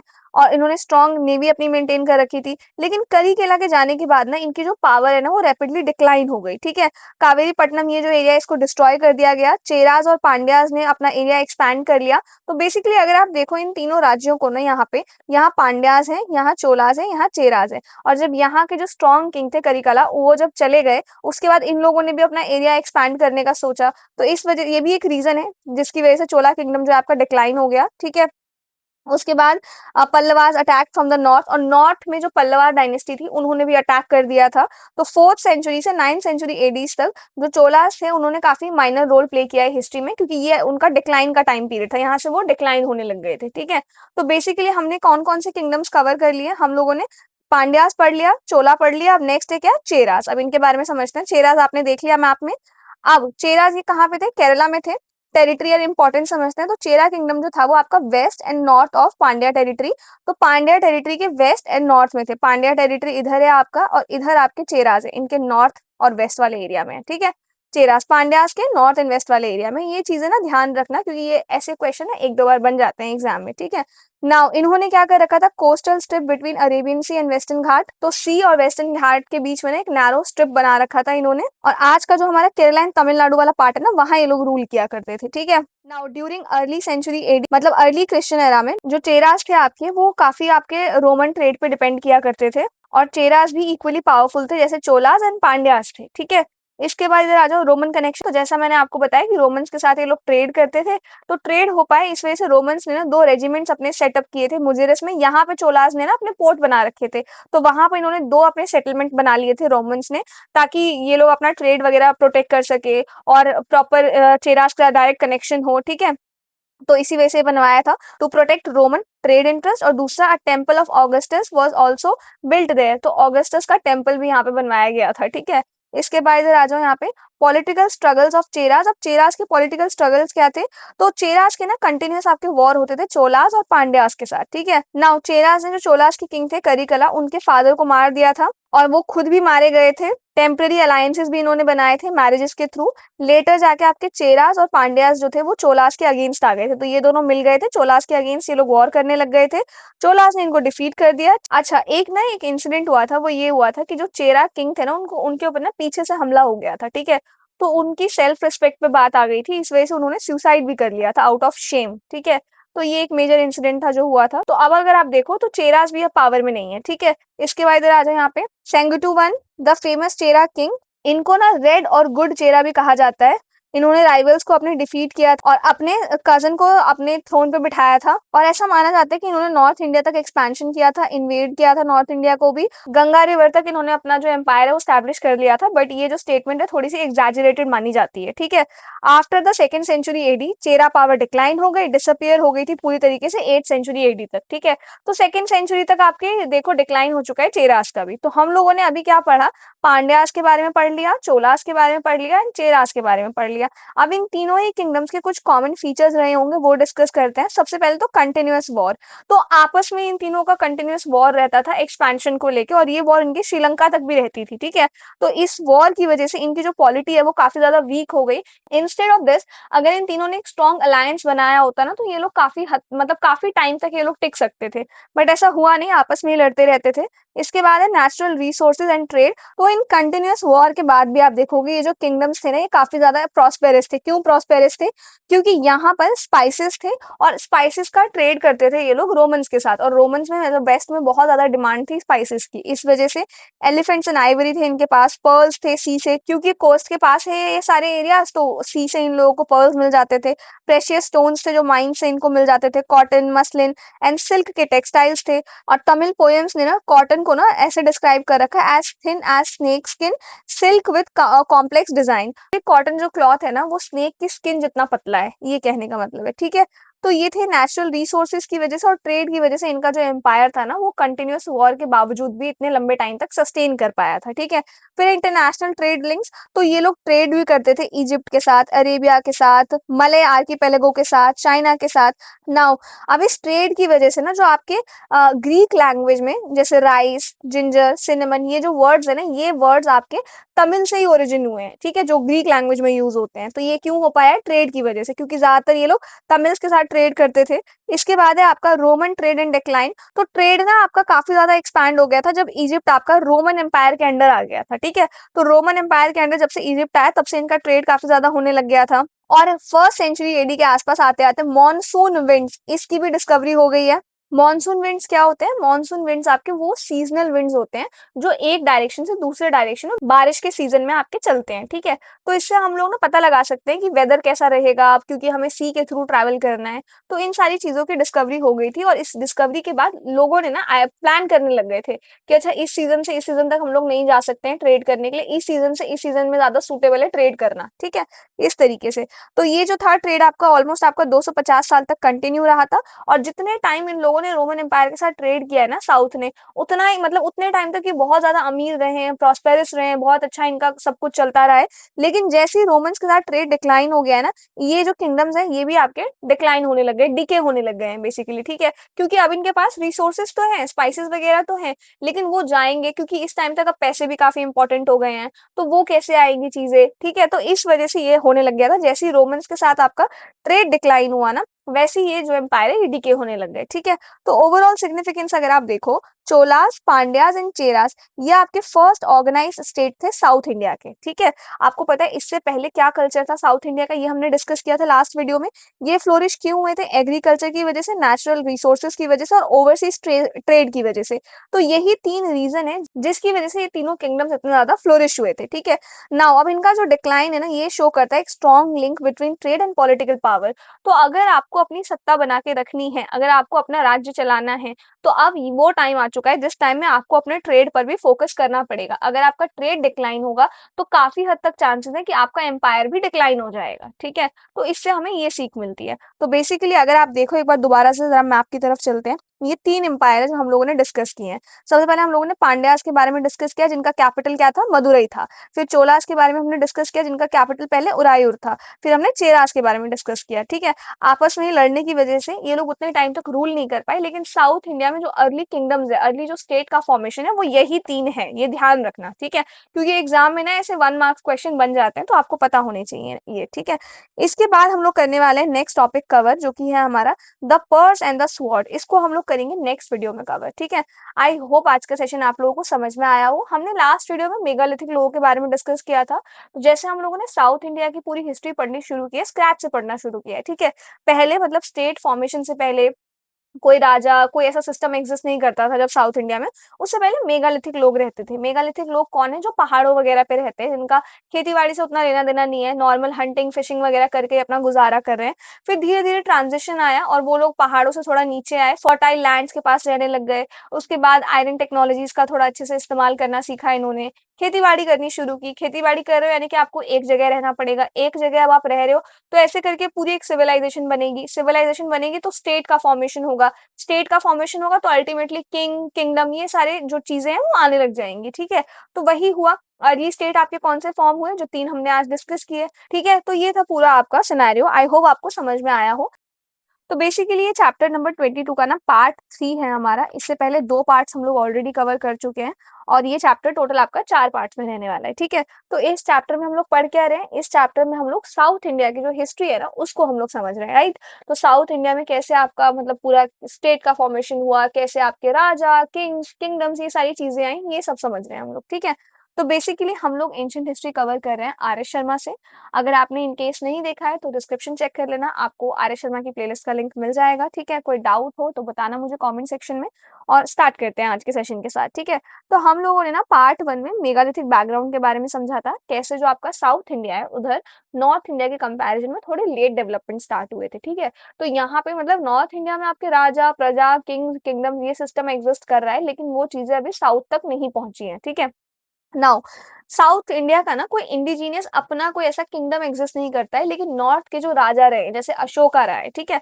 तो अशोका का जो पूरा मतलब पूरा उन्होंने बहुत बड़ा एरिया कॉन्कर कर लिया था, तो उनका राज पूरा साउथ इंडिया तक था, ठीक है? लेकिन साउथ इंडिया का अपना कोई ऐसा किंगडम नहीं था इस टाइम तक, ठीक है? तो वो कैसे आया वो हम लोगों ने समझा। तो पहले हम लोगों ने मेगालिथिक लोगों के बारे में समझा था। फिर हम लोगों ने देखा था कैसे साउथ इंडिया में स्टेट का फॉर्मेशन हुआ, कैसे सिविलाइजेशन जो है ये डेवलप हुई। एंड देन हम लोगों ने 3 अर्ली किंगडम्स यानी कि पहले जो आपके 3 स्टेट्स जो फॉर्म हुए साउथ इंडिया में, उनके बारे में हमने डिस्कस किया था, राइट? कौन-कौन थे वो ज़रा मुझे कमेंट सेक्शन में बताना आप लोग फटाफट से, ठीक है? आज हम लोग करने वाले हैं the purse and the sword, then rise of social class and then हमारा beginning of Brahmanism and lastly Tamil language and Sangam literature. ये कुछ टॉपिक्स हैं जिसको हम लोग आज कवर करेंगे। इसके बाद ना आपका एक ही टॉपिक रह जाएगा जिसको हम लोग लास्ट पार्ट में कवर करेंगे, जो कि आपका 4th पार्ट रहेगा, ठीक है?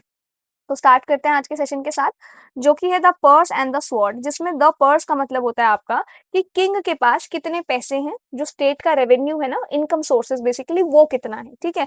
तो एंशिएंट इंडिया में जो है रेवेन्यू कहाँ से आता था आपका? एग्रीकल्चरल जो लैंड है मतलब टैक्स मिलेगा उससे आपको, ट्रेड जो हो रहा है तो उस पे आपको पैसे आएँगे, रोमन्स के साथ जो ट्रेड हो रहा था उनसे पैसे आएँगे, जो नेचुरल रिसोर्सेज़ है जैसे कि पर्ल्स, स्पाइसेस हो गए, आइवरी हो गए, टेक्सटाइल्स हो गए, उनसे आपको पैसे म मिलेंगे, ठीक है? तो अगर किंग के पास पैसे हैं, तो वो एक प्रॉपर एक आर्मी मेंटेन कर सकता है, जो पब्लिक वर्क्स होते हैं जैसे रोड बनाना, इरिगेशन वगैरह करना, ये सारी चीज़ें किंग्स बना सकते हैं और जो भी लोग उनके लिए काम कर रहे हैं उनको सैलरी भी दे सकते हैं। तो ज़्यादा पैसे यानी कि इकोनॉमी जो है आपकी वो ज़्यादा स्ट्रॉन्ग होगी। इसके बाद है आपका स्वॉर्ड। स्वॉर्ड का क्या मतलब होता है? स्वॉर्ड का मतलब होता है military power, army, war strength, ठीक है? तो आर्मी का काम था जितनी उनकी टेरिटरी है ना उसको प्रोटेक्ट करना। अब आपको पता है पहले का सिस्टम क्या था? कैसे हम लोग मानते थे कि ये राजा स्ट्रॉन्ग है, तो जैसे हमारे साउथ इंडिया में हमने लास्ट में मतलब जो पार्ट 2 वाली वीडियो थी उसमें हमने देखा था कैसे ये 3 किंगडम्स आपस में लड़ रहे थे, जिसकी वजह से इनका जो पूरा मतलब पॉलिटिकल जो अथॉरिटी वो काफ़ी ज़्यादा वीक हो गई थी।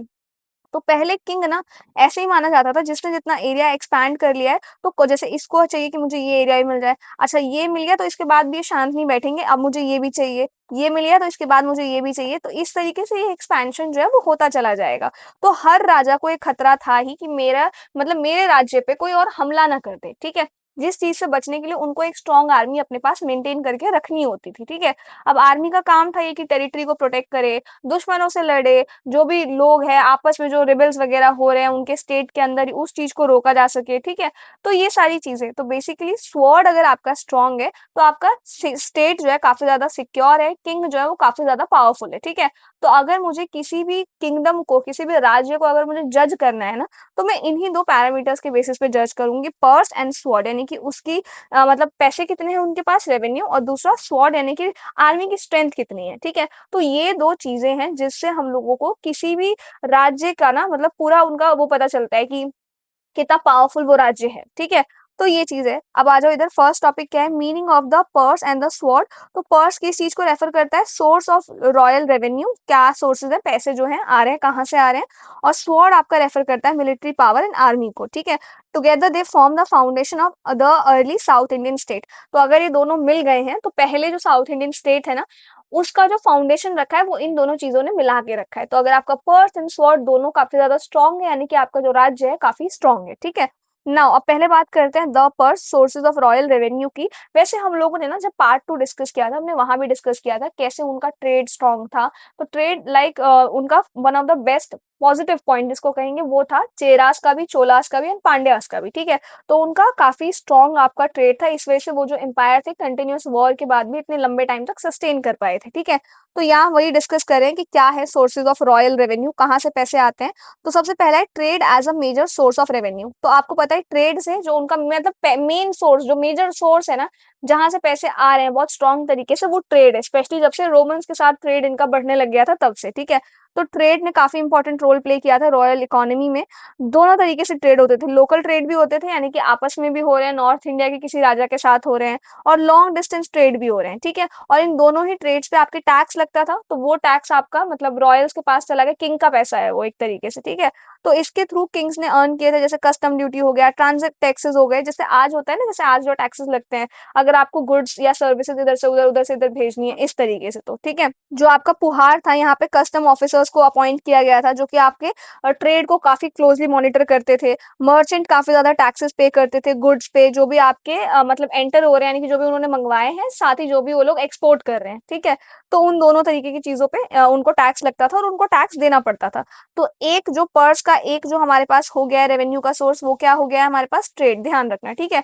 दूसरा क्या है हमारे पास? Transit duties and road security. तो वही है कि merchants travelling with goods from one place to another paid transit duties, यानी कि अगर आपके पास सामान आप लेके जा रहे हो एक जगह से दूसरी जगह या लेके आ रहे हो, तो आपको टैक्स देना पड़ेगा, जिसको ट्रांजिट ड्यूटीज कहा गया, ठीक है? ये किस लिए लगाया जाता था? To protect traders, prevent smuggling, ताकि स्मगलिंग ना हो सके, ट्रेडर्स को प्रोटेक्ट कर सकें, इसलिए, ठीक है? सोल्जर्स को यहाँ पे अपॉइंट किया गया था along roads and trade routes and kept constant vigil, यानी कि कांस्टेंट ये लोग अपनी निगरानी रखते थे जो ट्रेड रूट होता था ना वहां पे, तो वहां पे सोल्जर्स को अपॉइंट किया जाता था। इसके बाद है आपका स्पॉइल्स ऑफ वॉर। तो वेल्थ जो भी कैप्चर किया जाता था ना वॉर्स के टाइम में, वो आपका रॉयल इनकम को बढ़ा देता था। तो होता क्या था जैसे कि किसी एक राजा ने दूसरे राजा को हरा दिया है, तो अब जिसको हराया है ना उसके पास जितना धन है, जितनी संपत्ति है, वो सारी उस राजा के पास चली जाएगी जो जीता है। और आपको पता होगा पहले तो स्लेव्स यानी कि लोगों को भी मतलब हाथ-पैर पकड़ के बाँध के ले जाते थे कि अब क्योंकि वो राजा हार गया है, तो उसके जितने भी मतलब एम्पायर में जितने लोग रहते थे ना, उनको भी स्लेव्स बना लिया जाता था, ठीक है? तो ये था, तो अब वो वेल्थ आपकी ट्रांसफर हो गई है। नाउ ये कुछ रेगुलर सोर्स ऑफ इनकम नहीं था, कभी-कभी राजा खुद भी हार जाते थे कोई-कोई, तो ये ऐसा नहीं है कि इससे आपको बार-बार पैसे मिलेंगे, लेकिन इससे भी पैसे मिलते थे, ठीक है? वन्स इन अ व्हाइल वाला सिचुएशन था, अगर आप जीत गए तो फिर आपका जो ट्रेज़र है वो डबल ही हो जाएगा एक तरीके से। तो दूसरा आपका क्या हो गया, वॉर से पैसे आ गए। तीसरा है, इधर आ जाओ, agriculture the real foundation of revenue, यानी कि जो आपका मेन जो रेवेन्यू का सोर्स है वो आपका क्या है, एग्रीकल्चर है। तो most important and regular source of income है एग्रीकल्चर। अब रेगुलर है यानी कि इस पे आपको काफी ध्यान रखना पड़ेगा, ठीक है? तो ये आपका था। Share of produce taken by king is not clearly mention, यानी कि कितना किंग लेते थे वो क्लियरली मेंशन नहीं है, लेकिन हाँ जो आप प्रोड्यूस कर रहे हो उसका कुछ परसेंटेज आपको किंग को देना पड़ेगा, ठीक है? तो वही है, क्यों ऐसा होता था, क्योंकि देखो अल्टीमेटली मैंने जिन लोगों को हायर किया है वो पैसे दे के क्या खरीदेंगे, अपने लिए अनाज खरीदेंगे ना, क्योंकि वो लोग मेरे लिए काम कर रहे हैं, तो उनके पास इतना टाइम तो है नहीं कि वो खेत में जाके प्रोडक्शन वगैरह करेंगे, राइट? तो इस वजह से ऐसा किया जाता था।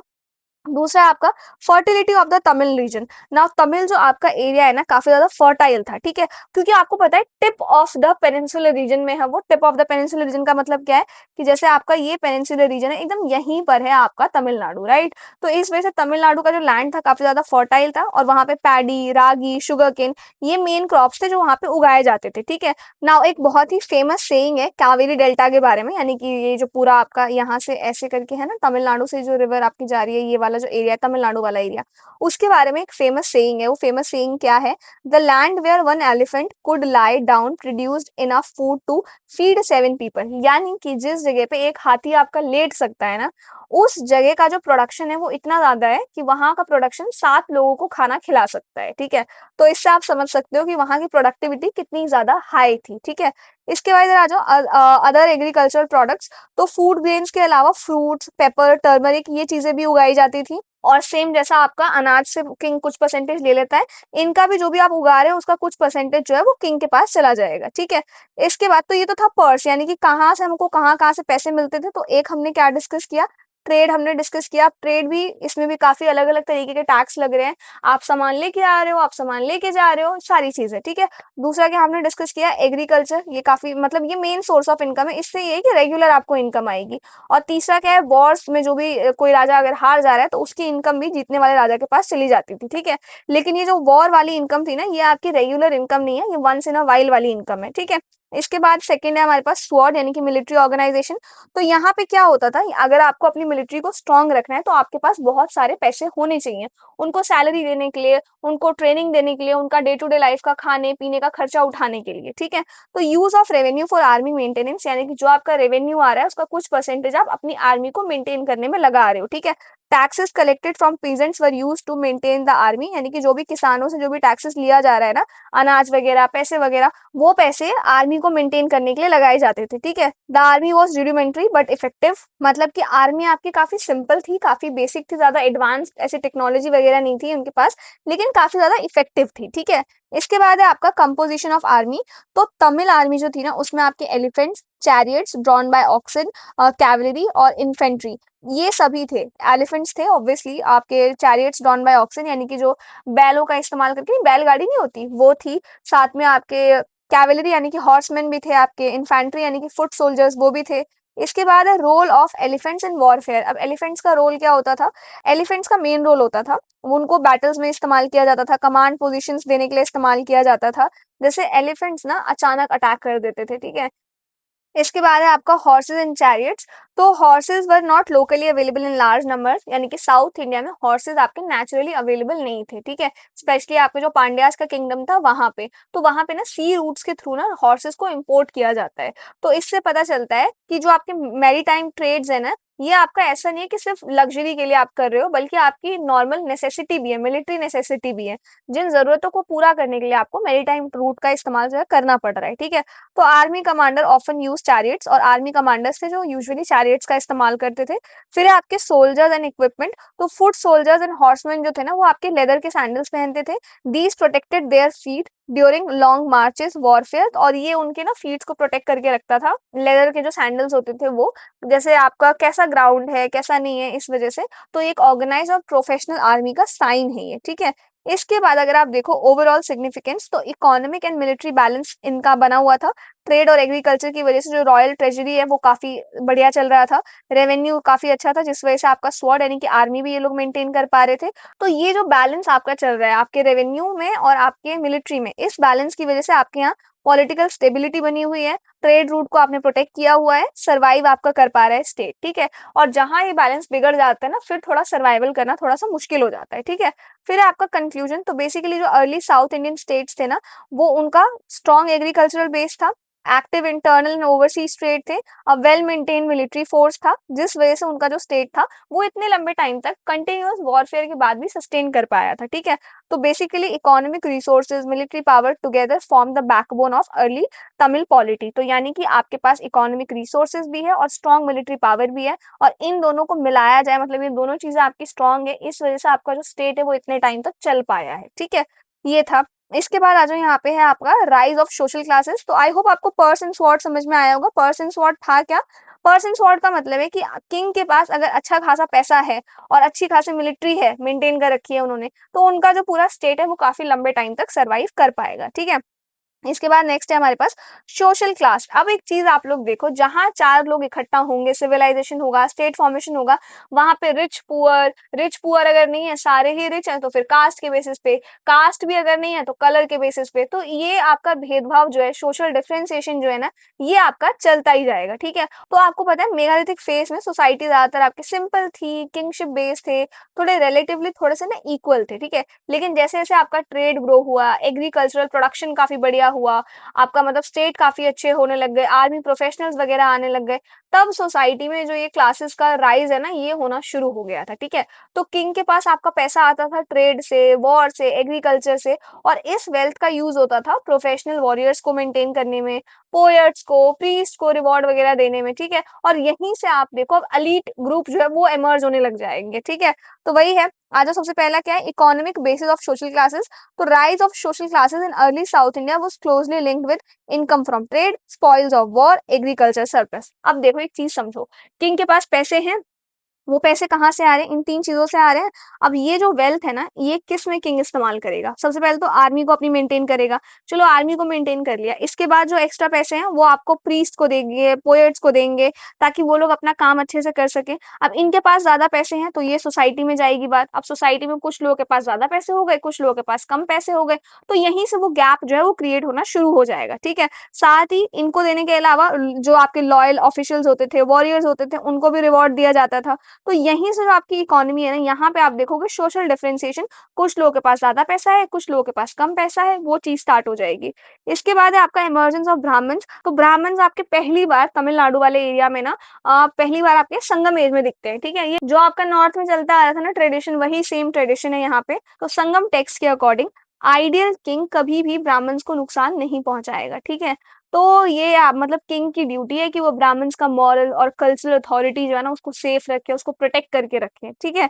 ये चीज है। तो काफी ब्राह्मण्स ने served as a poets and bards, compose praise poems for kings. King की तारीफें मतलब की है, किंग के तारीफों के पुल बांध दिए, इतने सारे पोएम्स उनके ऊपर लिख दिए हैं, ठीक है। और उनके रिटर्न में किंग उनको क्या देते थे? जेनरसली रिवॉर्ड कर देते थे किंग उनको, ठीक है। इसके बाद है rewards to poet and priest. अब पोएट्स को और प्रीस्ट को क्या रिवॉर्ड दिया जाता था? तो king rewarded poets and Brahmans with gold, cash, land grants, chariots, horses, elephants, ये सारी चीजें ही किंग जो है वो एज अ रिवॉर्ड इनको देता था, ठीक है। ऐसा कहा जाता है जो कला के जो किंग थे ना, ये किंग कौन सी डायनेस्टी से बिलोंग करते थे, मतलब कहाँ से थे, ये कौन से स्टेट से थे? चोलास थे, चेरास थे, या पांड्यास थे? मुझे बताना कौन से किंग थे, इनके बारे में हमने पढ़ा था, ठीक है, सेकंड पार्ट में। तो इन्होंने ना 16 लाख गोल्ड के पीसेस जो है दिए थे। ये थोड़ा एग्जैजरेटेड भी माना जाता है, बट ऐसा माना जाता है कि इन्होंने दिया था, ठीक है। इसके बाद है आपका लाइफस्टाइल ऑफ तमिल ब्राह्मण्स। अब तमिल ब्राह्मण्स का लाइफस्टाइल कैसा था?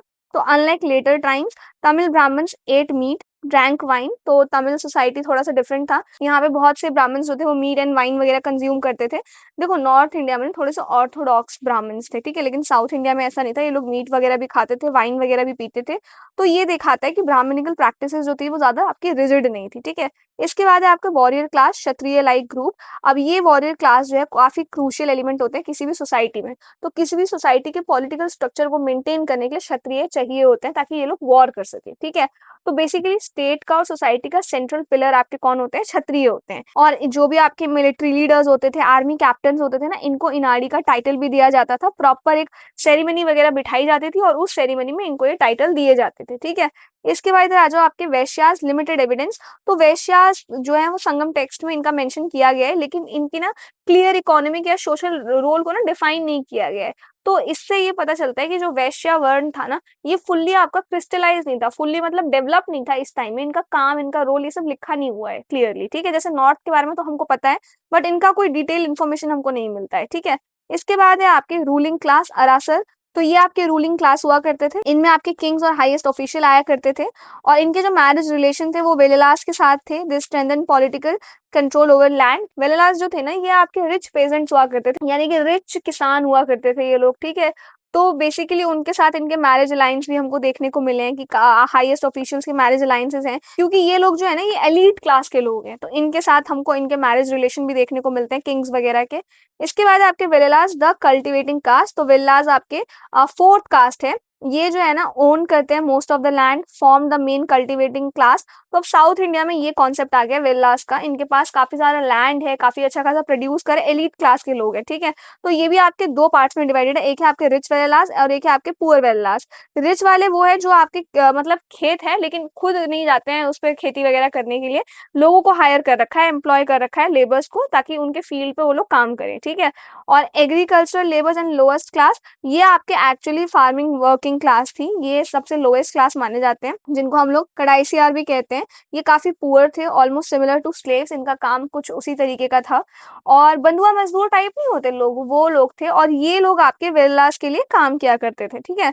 इसके बाद है आपके आर्टिसंस एंड परियार्स। तो कुछ आर्टिसंस आपके ना जो एग्रीकल्चरल लेबर्स थे ना उनसे बिल्कुल अलग नहीं थे। ये एनिमल स्किन के साथ काम करते थे, मैट्स वगैरह ये लोग बनाते थे, ठीक है? काफ़ी लो सोशल पोज़ीशन था इनका। इसके बाद है आपका आउटकास्ट एंड फॉरेस्ट ट्राइब्स। तो एक्सट्रीम पॉवर्टी में ये लोग रह रहे थे, हैंड टू माउथ वाली सिचुएशन थी, काफ़ी मतलब outside the main social structure के एकदम बाहर वाले लोग थे ये। मतलब बहुत ही नीचे लेवल पे थे, बहुत ही ज़्यादा एक्सट्रीमली ये लोग गरीब थे, ठीक है?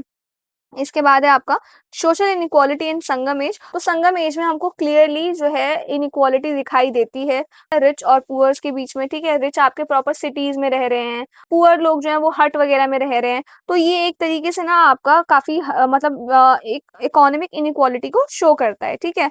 इसके बाद है आपका caste system early and flexible.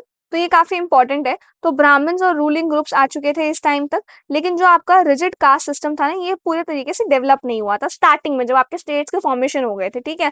तो हार्श कोई कास्ट डिस्टिंक्शन हमको ऐसा देखने को नहीं मिलता है। Religion and rituals were not clearly used to enforce inequality. तो किसी के साथ ना रिलीजन के बेसिस पे या कास्ट के बेसिस पे अभी इनइक्वालिटी नहीं की गई है, ठीक है? जैसे नॉर्थ में तो बहुत होता था, जो लोअर कास्ट के लोग हैं वो टेम्पल नहीं जा सकते, वो आपको छू नहीं सकते, इस तरीके की चीजें एग्जिस्ट किया करती थी। इसके बाद है आपका नेचर ऑफ सोशल स्ट्रक्चर। तो सोसाइटी जो थी हायरार्किकल थी बट फ्लेक्सिबल भी थी, mainly based on control over land, military power, economic wealth, इन्हीं चीजों पे चलती थी आपकी सोसाइटी। कास्ट डिवीजन आपका आ तो रहा था धीरे धीरे, लेकिन फुल्ली रिजिड नहीं था जैसा हमारा नॉर्थ इंडिया में था, ठीक है? तो बेसिकली संगम एज में आप देखोगे काफी सारे सोशल क्लासेस आए हैं और इनइक्वालिटी ग्रो हुई है। बिगिनिंग ऑफ वर्ण लाइक डिवीजन, जैसे कि नॉर्थ इंडिया में था वैसे ही कुछ सिस्टम जो है साउथ इंडिया में भी आ चुका है। सोसाइटी जो थी, मतलब अभी कास्ट सिस्टम डेवलप हो रहा था लेकिन उतना ज्यादा रिजिड सिस्टम अभी डेवलप नहीं हुआ था, ठीक है? तो ये था आपका सोशल स्ट्रक्चर पूरा। आई होप आपको समझ में आया होगा कैसे अलग अलग तरीके के लोग आ रहे थे, अलग अलग ग्रुप्स में डिवाइडेड थे ये लोग। आर्टिसंस हो गए आपके, चाहे आपके हायर्ड लेबर्स होते थे, चाहे कुछ लोग स्लेव्स की तरह काम कर रहे हैं। तो ये एक तरीके से ना पूरा इनइक्वालिटी को शो करता है कि कैसे उस टाइम में आपका इनइक्वालिटी जो है वो क्रिएट होनी शुरू हो गई थी, ठीक है? इसके बाद है आपका बिगिनिंग ऑफ ब्राह्मणिज्म। अब ब्राह्मणिज्म कैसे आया इसको समझते हैं। सबसे पहले entry of Brahmanism into Tamil society. तो तमिल सोसाइटी में आपका ब्राह्मणिज्म कैसे आया, तो देखो संगम एज का जो अर्ली फेज है ना, उसमें तमिल सोसाइटी में ज्यादातर आपके लोकल ट्रेडिशंस होते थे, मेगालिथिक बिलीफ सिस्टम होता था, नेचर को और एंसेस्टर्स को वर्शिप किया जाता था।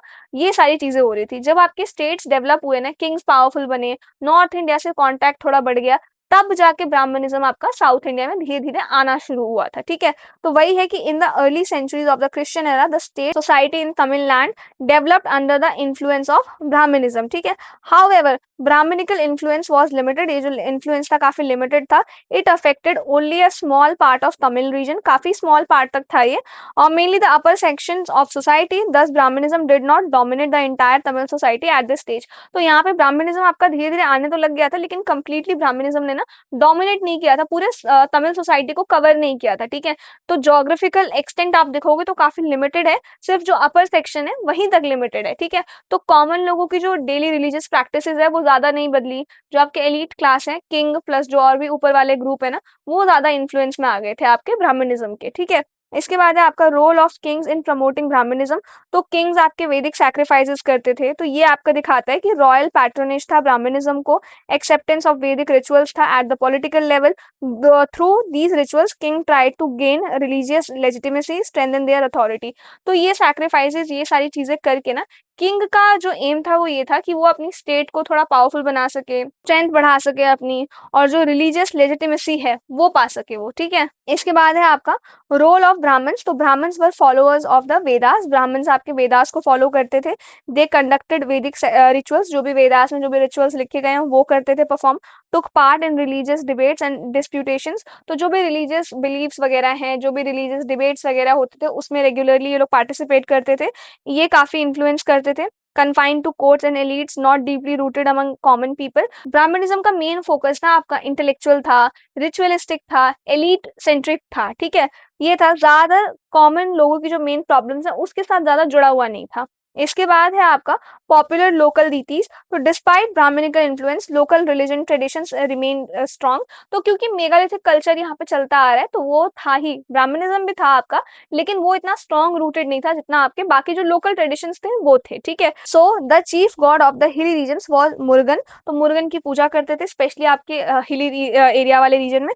Murugan was popular indigenous deity, उनके देवता थे। उसके साथ साथ later identified as Subramanya in early medieval times. This shows continuity of local beliefs alongside Brahmanism. यानी कि ब्राह्मणिज्म तो है ही, लेकिन उसके साथ साथ जो लोकल लोगों के जो बिलीफ सिस्टम पहले से चलते आ रहे थे मेगालिथिक टाइम से, वो भी है। ठीक है, तो मुर्गन को ही आपका सुब्रमण्य ये नाम दिया गया, और जो आपके लोकल डीटीज हैं उनको ब्राह्मणिकल फ्रेमवर्क में अब्सॉर्ब किया गया। ठीक है, इसके बाद आ जाओ, नेक्स्ट है हमारे पास वर्शिप ऑफ विष्णु। तो विष्णु भगवान की भी पूजा होती थी इस टाइम में, ये इसका भी जिक्र काफी सारे सोर्सेज में है, लेकिन ये ना ऐसा डोमिनेंट वो नहीं था, मतलब ऐसा नहीं है कि डोमिनेंटली लोग सिर्फ विष्णु भगवान की पूजा करते हैं। ठीक है, ये हो सकता है लेटर टाइम में इंट्रोड्यूस हुआ हो। ठीक है, और तब जाके आपका वैष्णविज्म जो है वो आ रहा हो, इस वजह से विष्णु भगवान की पूजा जो है लोग करने लग गए हो। ठीक है, तो ये था। इसके बाद है आपका continuity of megalithic burial practices.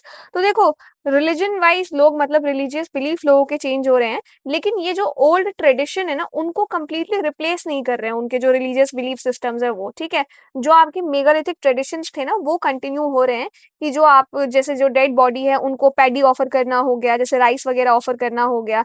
ये दिखाता है कि लोग ना लाइफ आफ्टर डेथ जैसी चीजों में बिलीव करते थे, जो गुड्स वगैरह है वो प्रोवाइड किए जाते थे डेड बॉडीज को। ठीक है, इसके बाद है आपके क्रीमेशन एंड इनह्यूमेशन। तो क्रीमेशन आपका ना ब्राह्मणिकल इन्फ्लुएंस, आपको पता है ब्राह्मण्स में ये होता है, जो आपका बॉडी होती है उसको जला दिया जाता है, तो ये जो क्रीमेशन की प्रैक्टिसेस है ये आपका ब्राह्मणिकल इन्फ्लुएंस से आया है। ठीक है, लेकिन क्रीमेशन है इसका मतलब ये नहीं है कि इनह्यूमेशन यानी कि जो बरियल प्रैक्टिसेस होती थी वो कंप्लीटली बंद हो गई हैं, वो भी आपके हो रहे हैं कहीं ना कहीं। तो दोनों प्रैक्टिसेस जो है वो एग्जिस्ट करते हैं साइड बाय साइड। ठीक है, तो ये आपका शो करता है एक स्लो और ग्रेजुअल रिलीजियस ट्रांजिशन। तो स्लोली स्लोली वो जो ट्रांजिशन है वो आ रहा है। ठीक है, फिर है आपका nature of Brahmanism in early Tamil Nadu. तो ब्राह्मण्स जो थे वो लिमिटेड ही थे तमिलनाडु में आपके, confined to elites, elite class को बिलोंग करते थे।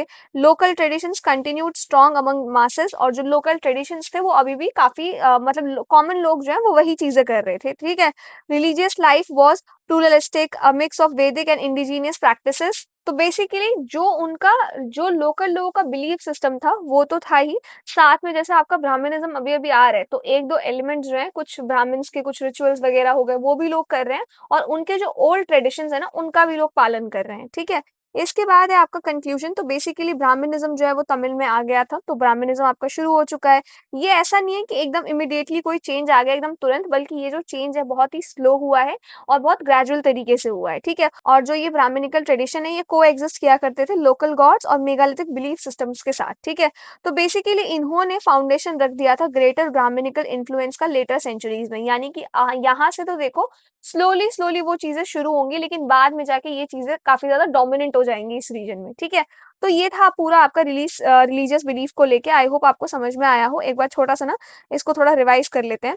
तो बेसिकली हमने क्या देखा बिगिनिंग ऑफ ब्राह्मणिज्म में, कि ब्राह्मणिज्म आपका तमिलनाडु में आ चुका था, लेकिन स्टार्टिंग ही हुआ था अभी, मतलब ऐसा मान लो कि प्री डोमिनेंट नहीं था, लेकिन ये आगे आने वाले टाइम में काफी ज्यादा डोमिनेंट करेगा, ठीक है। ये जो रिलीजन है आपका ब्राह्मणिज्म ये, ठीक है।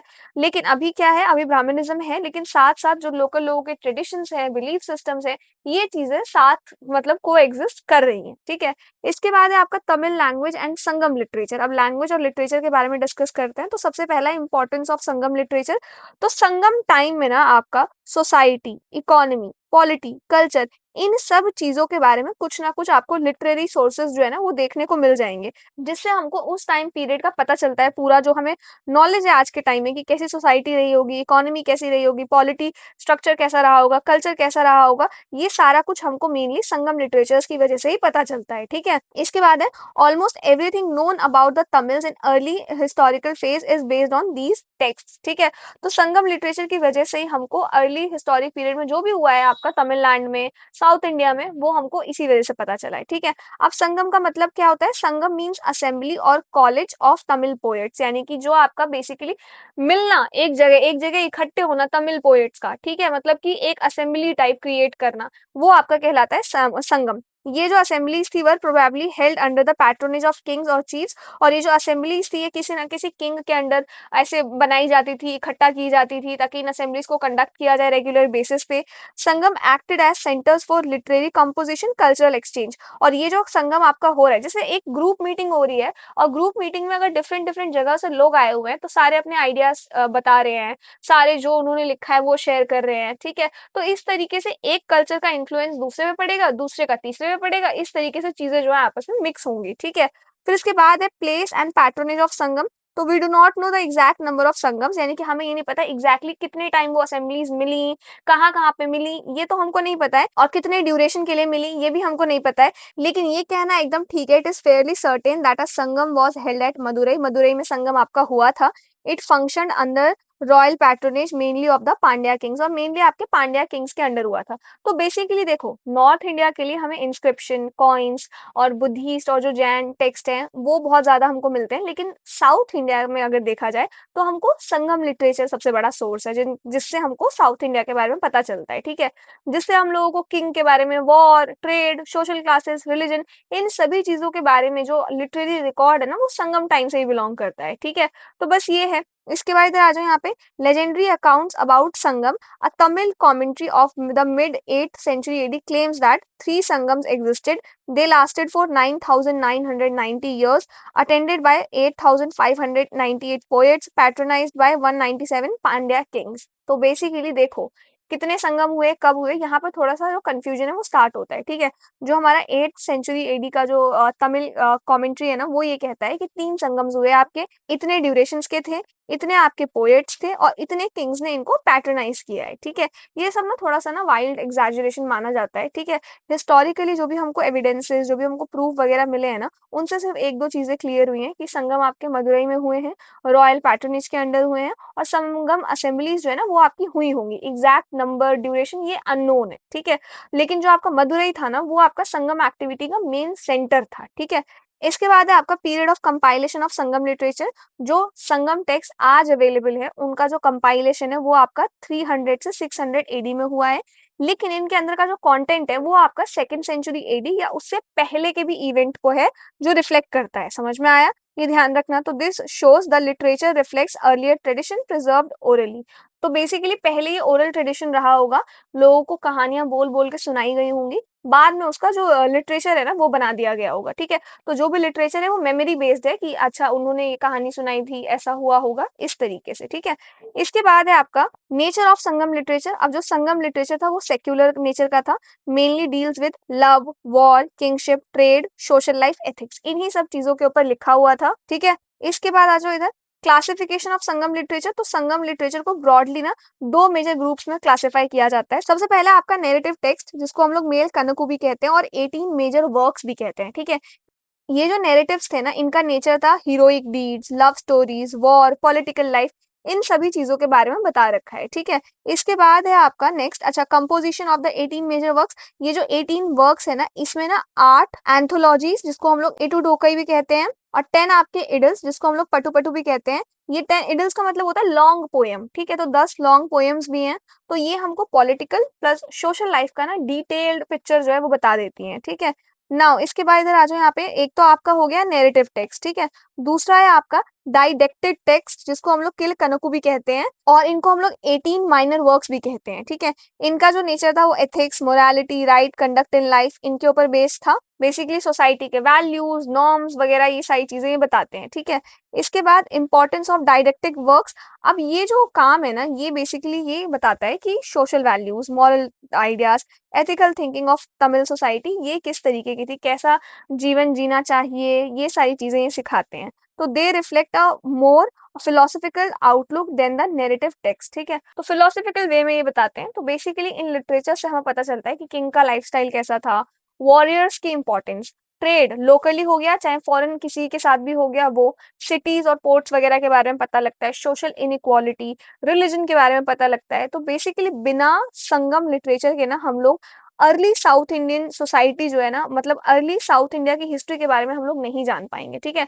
तो ये आपका काफी इंपॉर्टेंट था, आई होप आपको समझ आया हो। इसके बाद है आपका ओवरऑल सिग्निफिकेंस। तो basically historical value of Sangam literature मैंने बता दिया, is the earliest body of Tamil literature.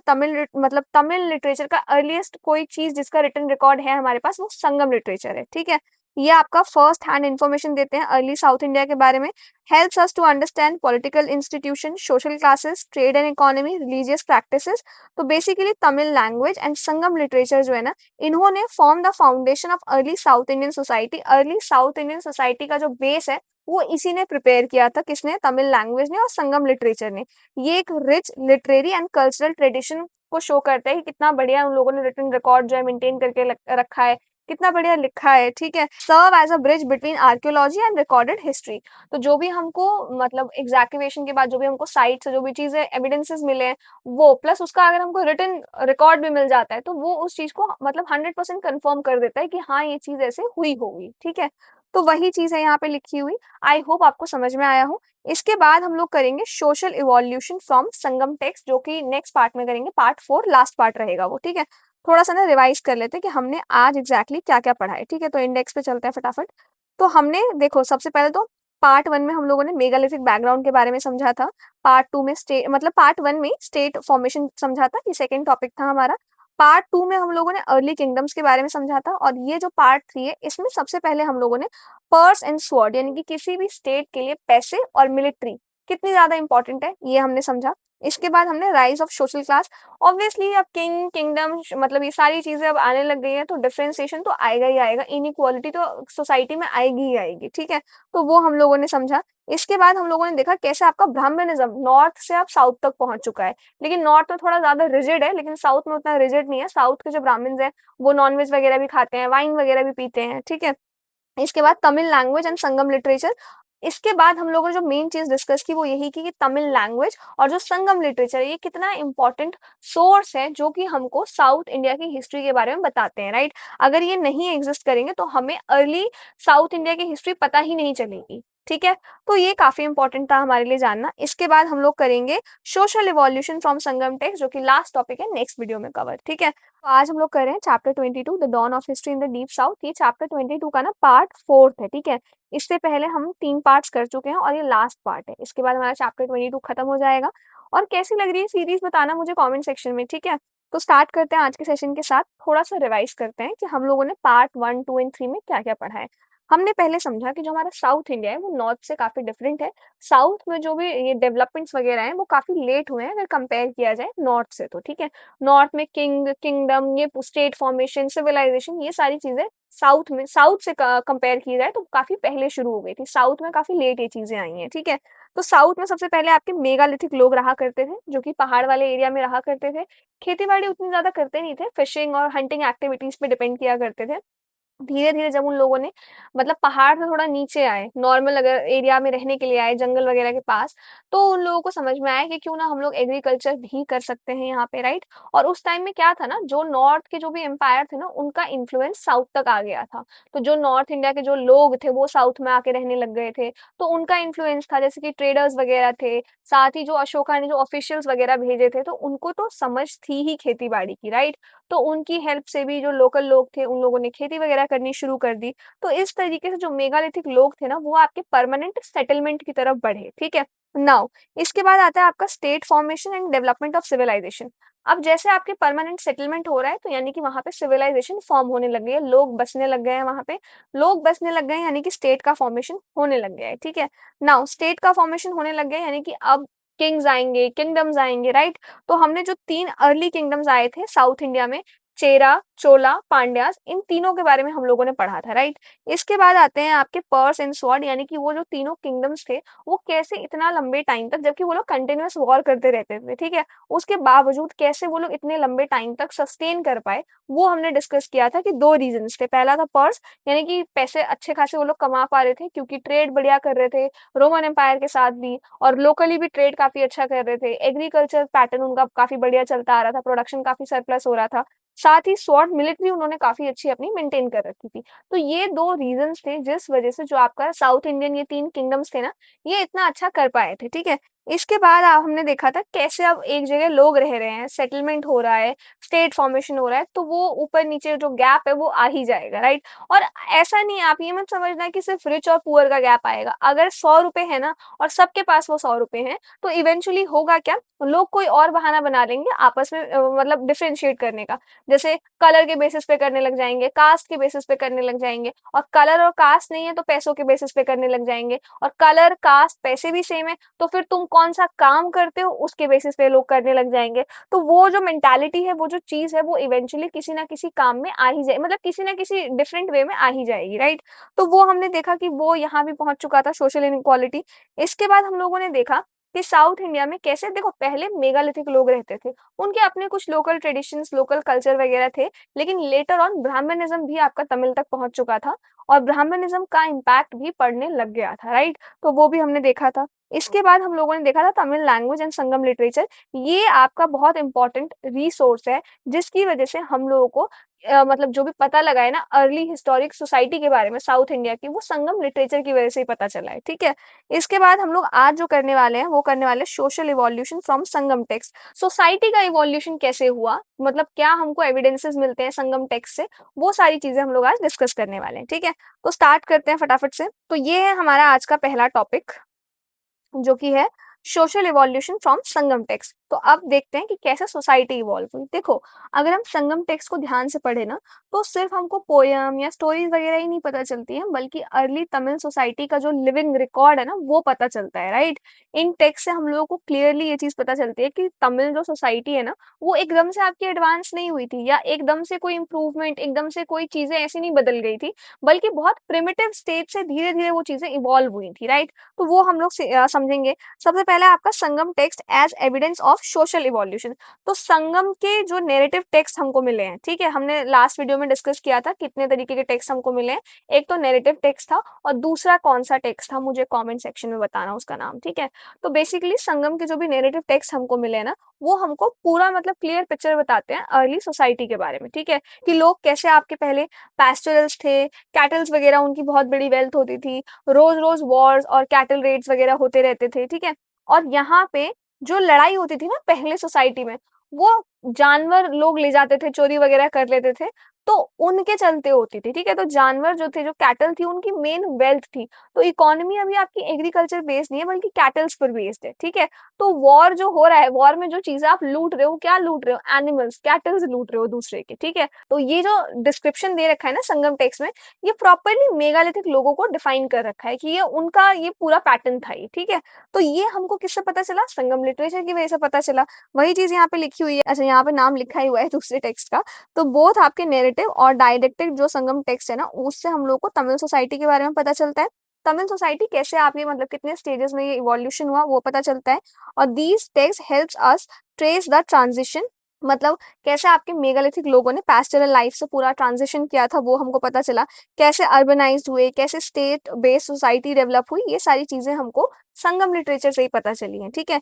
Now heroic nature of narrative text. अब नैरेटिव टेक्स्ट में ना जो हीरोइक नेचर है, मतलब कि हीरोइज्म का मतलब क्या था? हीरोइज्म का मतलब था कि जो दूसरे के जो कैटल्स है ना वो छीन लेना या लड़ते हुए मर जाना एकदम, वो कहलाते थे हीरो, ठीक है? तो वो हीरोइक नेचर कैसा था, वो मतलब किस चीज को डिफाइन किया जाता था कि ये हीरोइक नेचर है, वो हमको नैरेटिव टेक्स्ट से पता चला है, ठीक है?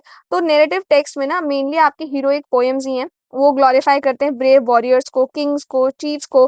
फ्रीक्वेंटली उनमें ना वॉर्स का, कैटल रेड्स का मेंशन किया गया है, ठीक है? तो ये इंडिकेट करता है कि अर्ली जो तमिल सोसाइटी थी ना, वो ज्यादातर आपकी वॉर ओरिएंटेड थी और हर बात पे वॉर होता था, ठीक है? इसके बाद है आपका pastoral character of early Tamil society.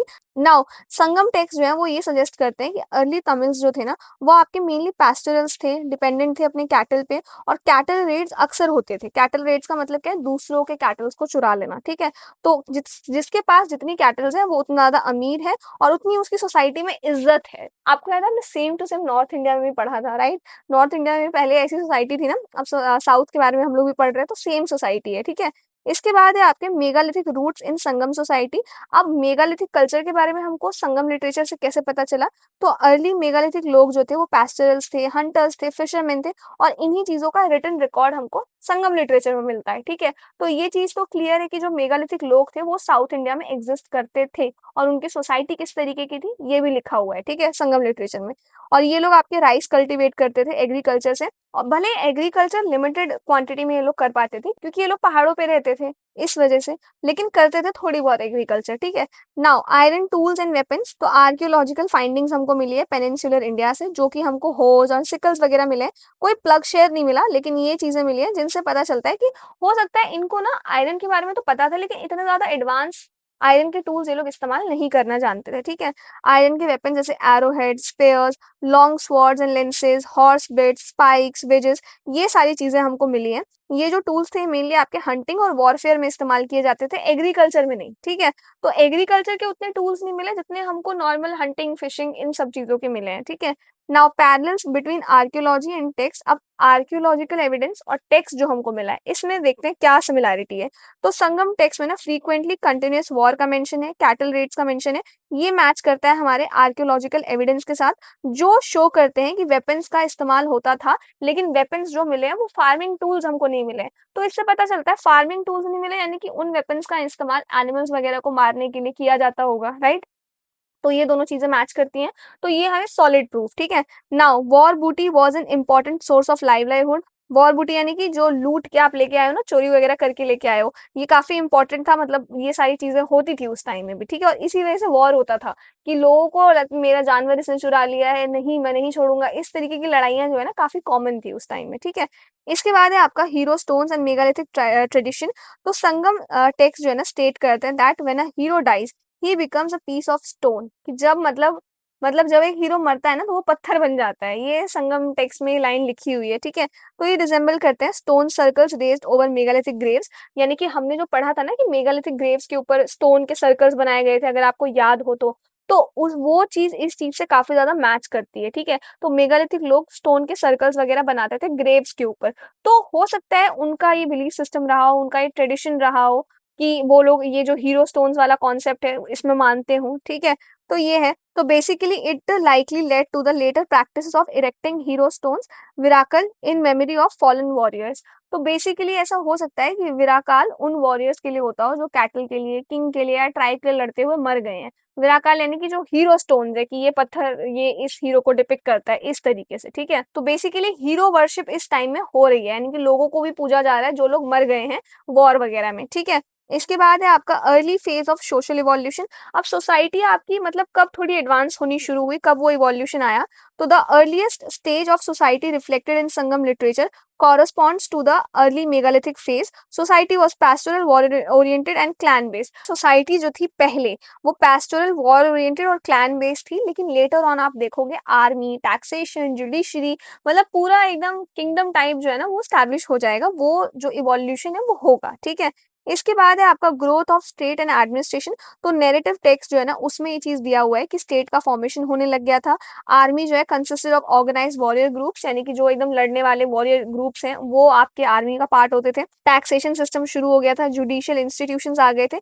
These were still rudimentary, यानी कि ये भले ही पुराने तरीके से ऑपरेट होते थे, थोड़े मतलब पुराने सिस्टम से ऑपरेट होते थे, लेकिन ये चीजें जो है आ गई थी, ठीक है?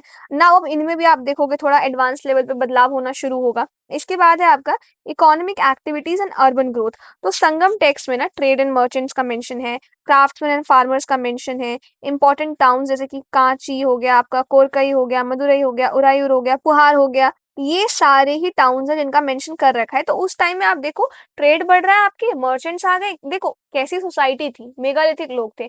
वहां से हम लोगों ने लास्ट वीडियोस जो दोनों हमने कवर किए पार्ट 2 एंड पार्ट 3, वहां भी हम लोगों ने समझा है कि सोसाइटी आपकी कितनी इवॉल्व हो गई थी, स्पेशली जब आपके 3 किंगडम्स आ गए थे। उन तीनों किंगडम्स में चेराज हो गए, चोलाज हो गए, पांड्याज हो गए, ये तीनों ही किंगडम्स जो थे ये मतलब अपने टाइम में ट्रेड वगैरह कर रहे हैं, कितना सही काम कर रहे हैं, राइट? तो वो जो इवोल्यूशन है वो सोसाइटी में आना शुरू हो गया था, राइट? और ये कुछ आपके इंपॉर्टेंट टाउन्स हैं। इसके बाद है आपका कोरोबोरेशन फ्रॉम फॉरेन सोर्सेज। तो बेसिकली फॉरेन सोर्सेज में भी ना हमको इन चीजों का जिक्र मिलता है, जैसे कि रेफरेंसेस है टाउन्स का, ट्रेड का, ग्रीक एंड रोमन अकाउंट्स में इनका जिक्र है, आर्कियोलॉजिकल एग्जैक्टिवेशन जो हमको संगम साइट से मिली है वो इस चीज का मतलब एविडेंस है एक तरीके से। तो ये जो चीज है ना ये चीजें शुरू हो चुकी थी, इस टाइम पे हो रही थी, इसका हमारे पास रिटन रिकॉर्ड भी है। और बल्कि इंडिया में नहीं बल्कि जो फॉरेन से जो लोग आए थे उन्होंने भी अपने अकाउंट्स में इस चीज का जिक्र जो है कर रखा है, ठीक है? तो ये प्रूव करता है कि संगम डिस्क्रिप्शन जो है वो हिस्टोरिकल रिलायबल है, यानी कि हम लोग उन पे बिलीव कर सकते हैं, ठीक है? इसके बाद है आपका डाइडेक्टिक टेक्स्ट एंड ब्राह्मणिकल इन्फ्लुएंस। तो बहुत सारे संगम एंड डाइडेक्टिक टेक्स्ट जो है वो रिटन बाय ब्राह्मण स्कॉलर्स द्वारा लिखे गए थे, well verse in Prakrit and Sanskrit, यानी कि संस्कृत लैंग्वेज में भी और प्राकृत लैंग्वेज में भी लिखे गए थे, ठीक है? ये जो टेक्स्ट है ना ये बताते हैं मॉरल कोड्स के बारे में, किंग की क्या ड्यूटीज होती हैं उनके बारे में, conduct for social groups and profession इनके बारे में, यानी कि आप किस ग्रुप से बिलोंग करते हो उसके हिसाब से आपको क्या काम करना चाहिए, क्या प्रोफेशन चूज करना चाहिए वो, ठीक है? इसके बाद है आपका क्रोनोलॉजी ऑफ डाइडेक्टिक लिटरेचर, ठीक है? तो बेसिकली डाइडेक्टिक टेक्स्ट जो है ना ये मेनली आपके क्रिश्चियन एरा को बिलोंग करते हैं, early centuries of Christian era, मतलब कि जो एडी की स्टार्टिंग वाला फेज ही है उसी में, ठीक है? Such detail social classification became possible only after the 4th century AD when Brahmans increased under the Pallavas. तो बेसिकली कहने का मतलब ये है जो आपका सोसाइटी में जो इनइक्वालिटी और ज्यादा आपका आया ना वो ब्राह्मण्स के आने के बाद आया, ठीक है? उनका जब मतलब देखो स्टार्टिंग में तो बहुत धीरे धीरे हुआ, सब कुछ हुआ, लेकिन वंस मतलब जब सब कुछ सेटल हो गया, ब्राह्मण्स आपके आ गए, बहुत डोमिनेट करने लग गए, तब जाके सोसाइटी में आपका जो ये स्ट्रैटिफिकेशन है, ये जो इनइक्वालिटी है, ये चीजें आपकी आने लग गई, ठीक है? तो वही है चीज यहाँ पे लिखा हुआ है। और ब्राह्मण्स जो है ना सबसे ज्यादा जो इनका इन्फ्लुएंस है ना वो पल्लवास के अंडर बढ़ा था, ठीक है? इसके बाद आ जाओ, नेक्स्ट है आपका next political ideas in text. अब इन टेक्स्ट में ना हमको कुछ पॉलिटिकल आइडियाज मतलब लोग जो थे, राजा वगैरह जो थे, वो कैसे अपना जो अथॉरिटी है वो चलाते थे बेसिकली। तो जैसे कि सबसे पहला है the text also refers to grants of villages to Brahmans. Brahmans को विलेजेस ग्रांट्स में दिया जाता था। King tracing descent from solar dynasty lunar dynasty, मतलब कि किंग जो है ना अपनी फैमिली या जो उनके एंसेस्टर्स रहे होंगे ना उनके बारे में उनका ओरिजिन पता करते हैं, उनके बारे में बताते हैं और काफी किंग है जो ऐसा क्लेम करते हैं कि वो क्या कहते हैं सोलर डायनेस्टी यानी कि सन सूर्य उनके डिसेंडेंट है। तो उनका जो सिंबल है वो पावर, लेजिटिमेसी, डिवाइन, ये इस तरीके का है, ठीक है? कुछ है जो आपके लूनार डायनेस्टी के हैं, लूनर यानी कि चांद मून उनके डिसेंडेंट है, ठीक है? तो बस यही सारी चीजें हैं जो वो क्लेम करते हैं। तो इससे आपको एक चीज पता लग गई होगी कि ये सारी चीजें जो है ना ब्राह्मणिकल आइडियोलॉजीज हैं, ठीक है? तो उनका इन्फ्लुएंस हमें देखने को मिलता है। इसके बाद है इंपॉर्टेंट तमिल टेक्स्ट बियॉन्ड संगम एंथोलॉजीज। तो बेसिकली संगम लिटरेचर्स के अलावा भी कुछ और तमिल टेक्स्ट हैं और उनका सोशल मीनिंग है जिसको हम लोग समझेंगे। सबसे पहला है हमारे पास तोल्काप्पियम। ये अर्ली तमिल वर्क है। इसमें आपका मेनली ग्रामर और पोएटिक्स ये चीज़ें लिखी हुई हैं। सोसाइटी के कल्चरल नॉर्म्स वगैरह उनको रिफ्लेक्ट करती है ये बुक, ठीक है? इसके बाद है ये इसकी मदद से ना हमको लैंग्वेज समझने में आसानी हुई है। जैसे कि इसमें ग्रामर वगैरह दे रखा है तो हम ईज़िली इसको समझ सकते हैं। अर्ली लिटरेरी ट्रेडिशंस के बारे में बता रखा है। तो बेसिकली ये हमारे लिए मतलब हम इसके थ्रू लैंग्वेजेस वगैरह जो हैं काफ़ी अच्छे से समझ सकते हैं, ठीक है? इसके बाद है तिरुकुरल। ये एक फिलॉसॉफिकल एंड एथिकल टेक्स्ट है। इसमें wise sayings, moral principles in चीज़ों का ज़िक्र है।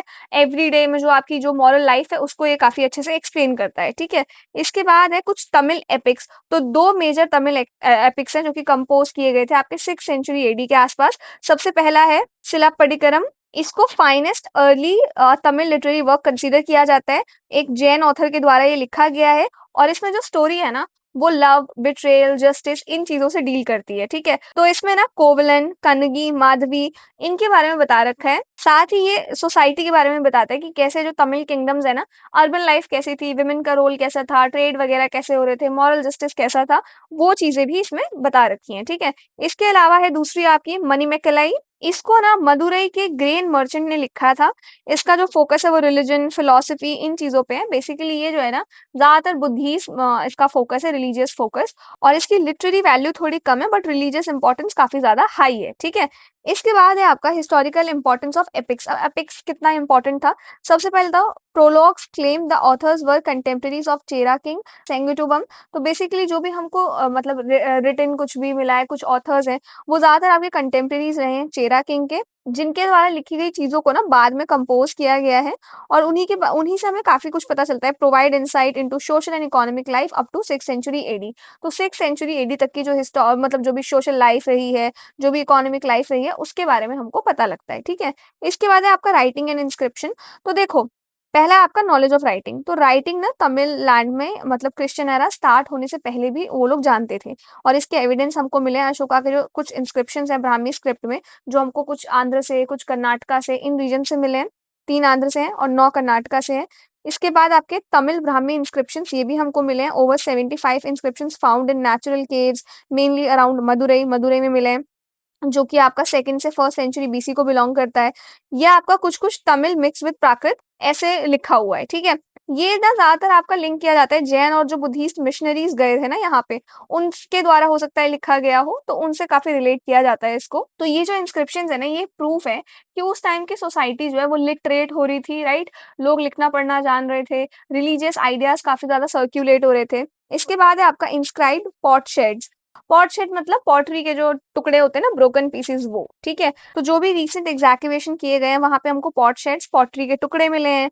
ये बताते मतलब एक तरीके का ये ना एविडेंस की तरह काम कर रहे हैं। लिटरेसी का राइटिंग सिस्टम डेवलप हो चुका था। तो ये सारी चीज़ें हमको इन चीज़ों से कन्फर्म हो गई। जैसे पॉटरी पे या किसी चीज़ पे आप कुछ लिख के नहीं रख देते हो, वैसी चीज़ें हमको मिली है, वैसे टुकड़े हमें मिले हैं। तो जिससे ये पता चलता है। तो बेसिकली अगर कंक्लूजन निकाला जाए, ओवरऑल पिक्चर अगर हम देखें सोशल इवोल्यूशन की यानी कि सोसाइटी आपकी कैसी इवोल्यूएट हुई, तो देखो संगम टेक्स्ट से हमको ट्रांजिशन का प्रूफ मिलता है कि कैसे आपका पेस्टोरल सोसाइटी से मेगालिथिक सोसाइटी की तरफ ये लोग मूव हो चुके थे। दूसरा, एग्रेरियन, अर्बन और स्टेट बेस्ड सोसाइटी आपकी फॉर्म हो गई थी, लेकिन मेगालिथिक सोसाइटी ऐसी नहीं थी, ये बाद में हुई है, राइट? इसके बाद यहाँ पे trade, town, social stratification, religious idea ये सारी चीजें डेवलप हुई। तो बेसिकली और इन सब का एविडेंस क्या है? इन सब का एविडेंस है हमारे पास संगम लिटरेचर। तो संगम लिटरेचर इज अ की source for understanding early social evolution in south India. तो बेसिकली जो आपकी साउथ इंडिया की जो सोसाइटी रही है, वो कैसे आपका उसमें इवोल्यूशन आया है, कैसे वो सोसाइटी आपकी डेवलप हुई है विथ टाइम, इसका जो एविडेंस है ना वो हमको संगम लिटरेचर से मिलता है, ठीक है? तो एक बार मैं छोटा-सा ना जल्दी-जल्दी आपको क्विक रिवीजन करा दे रही हूँ ताकि ये चैप्टर आपको एकदम याद हो जाए। तो इसमें हम लोग साउथ इंडिया की हिस्ट्री समझ रहे हैं, जो कि आपकी स्टार्ट होती है मेगालिथिक बैकग्राउंड से, यानी कि ये वो लोग हैं जो अभी भी पहाड़ के पास रह रहे हैं, जिनका मतलब अभी इतना एग्रीकल्चर की तरफ कोई इंक्लिनेशन नहीं है, अभी नॉर्मल फिशिंग एंड हंटिंग से ही अपना जो डेली गुज़ारा है वो कर रहे हैं और अगर कुछ ऐसा प्रोडक्शन कर भी रहे हैं खेती-बाड़ी तो बहुत लिमिटेड क्वांटिटी में कर रहे हैं, ठीक है? जिस वजह से अभी सेटल्ड लाइफ की शुरुआत नहीं हुई है, एक जगह से दूसरी जगह घूम रहे हैं, मेनली पैस्टोरल्स हैं, ठीक है? इसके बाद दूसरे हैं आपके स्टेट फॉर्मेशन। अब हुआ क्या धीरे-धीरे इन लोगों ने खेती करनी शुरू कर दी। खेती करनी शुरू कर दी यानी कि परमानेंट सेटलमेंट हो गया। अब परमानेंट सेटलमेंट जहाँ पे 4 लोग रहने लग गए, उसके बाद क्या होगा? सिविलाइजेशन डेवलप होने लग जाएगा। सिविलाइजेशन डेवलप होगा यानी कि स्टेट का फॉर्मेशन हो रहा है, ठीक है। एक स्टेट का फॉर्मेशन हो रहा है यानी कि उस स्टेट को चलाने के लिए आपको एक राजा चाहिए। तो यहाँ से अर्ली किंगडम्स स्टार्ट हो गए हैं बनना। अब 3 किंगडम्स बने हैं हमारे पास, पांड्यास, आपके चोलास एंड चेरास, और इन तीनों किंगडम्स ने बहुत अच्छा किया है, बहुत अच्छा एक्सपेंशन वगैरह सब कुछ बढ़िया तरीके से किया है। इनका जो पूरा राज था वो बहुत अच्छे से फ्लोरिश भी हुआ, ट्रेड काफ़ी अच्छा था, एग्रीकल्चर प्रैक्टिसेस काफ़ी बढ़िया थी, तो काफ़ी सरप्लस ये लोग प्रोडक्शन भी कर पाते थे। ये डिक्लाइन कैसे हुए ये भी हमने देखा था। इसके बाद आता है आपका पर्स एंड स्वॉर्ड, तो ये जो तीनों किंगडम्स थे, मतलब कंटिन्यूअस वॉर वगैरह करते रहते थे, लेकिन उसके बावजूद भी इनके पास इनका जो पूरा मतलब फाउंडेशन था वो काफ़ी स्ट्रॉन्ग था। उसके पीछे के 2 रीज़न थे, पहला था पर्स और दूसरा था आपका स्वॉर्ड, ठीक है? इसके बाद है आपका राइज़ ऑफ सोशल क्लासेस, यानी कि अब जहाँ लोग बस रहे हैं, 4 लोग जहाँ पे आएँगे वहाँ ये चीज़ें आएँगी ही आएँगी, ठीक है? तो अब यहाँ आप देखोगे जो डिस्पैरिटी है, इनइक्वालिटी है, सोशल स्ट्रैटिफिकेशन है, ये चीज़ें इवेंचुअली सोसाइटी में आ ही जाएँगी, ठीक है? तो वो हम लोगों ने देखा कि लोगों को कैसे डिवाइड कर रखा था, स्लेव्स बना के रखा था, किसी से कोई काम, किसी से कोई काम, इस तरीके से सारी चीज़ें जो है चल रही थी, ठीक है? इसके बाद हम लोगों ने देखा कि कैसे आपका ब्राह्मणिज़्म आ गया था तमिल सोसाइटी में, लेकिन जब स्टार्टिंग में ब्राह्मणिज़्म आया था ना, तो लोग ना मतलब ब्राह्मणिकल रिचुअल्स भी फॉलो करते थे और उनका जो लोकल ट्रेडिशन था वो भी कंटिन्यूड था, ठीक है। बाद में जाके ब्राह्मणिज्म थोड़ा सा डोमिनेट करेगा, ठीक है। इसके बाद हम लोगों ने देखा जो मेन सोर्स है जिससे हम लोगों को ये सारी चीजें पता चली हैं, वो है आपके तमिल लैंग्वेज और संगम लिटरेचर की वजह से, ठीक है। ये one of the main source है, मतलब साउथ इंडिया के बारे में अगर ये नहीं होंगे तो साउथ इंडिया की अर्ली सोसाइटी कैसे थी इसका हमें पता चल ही नहीं पाएगा, ठीक है।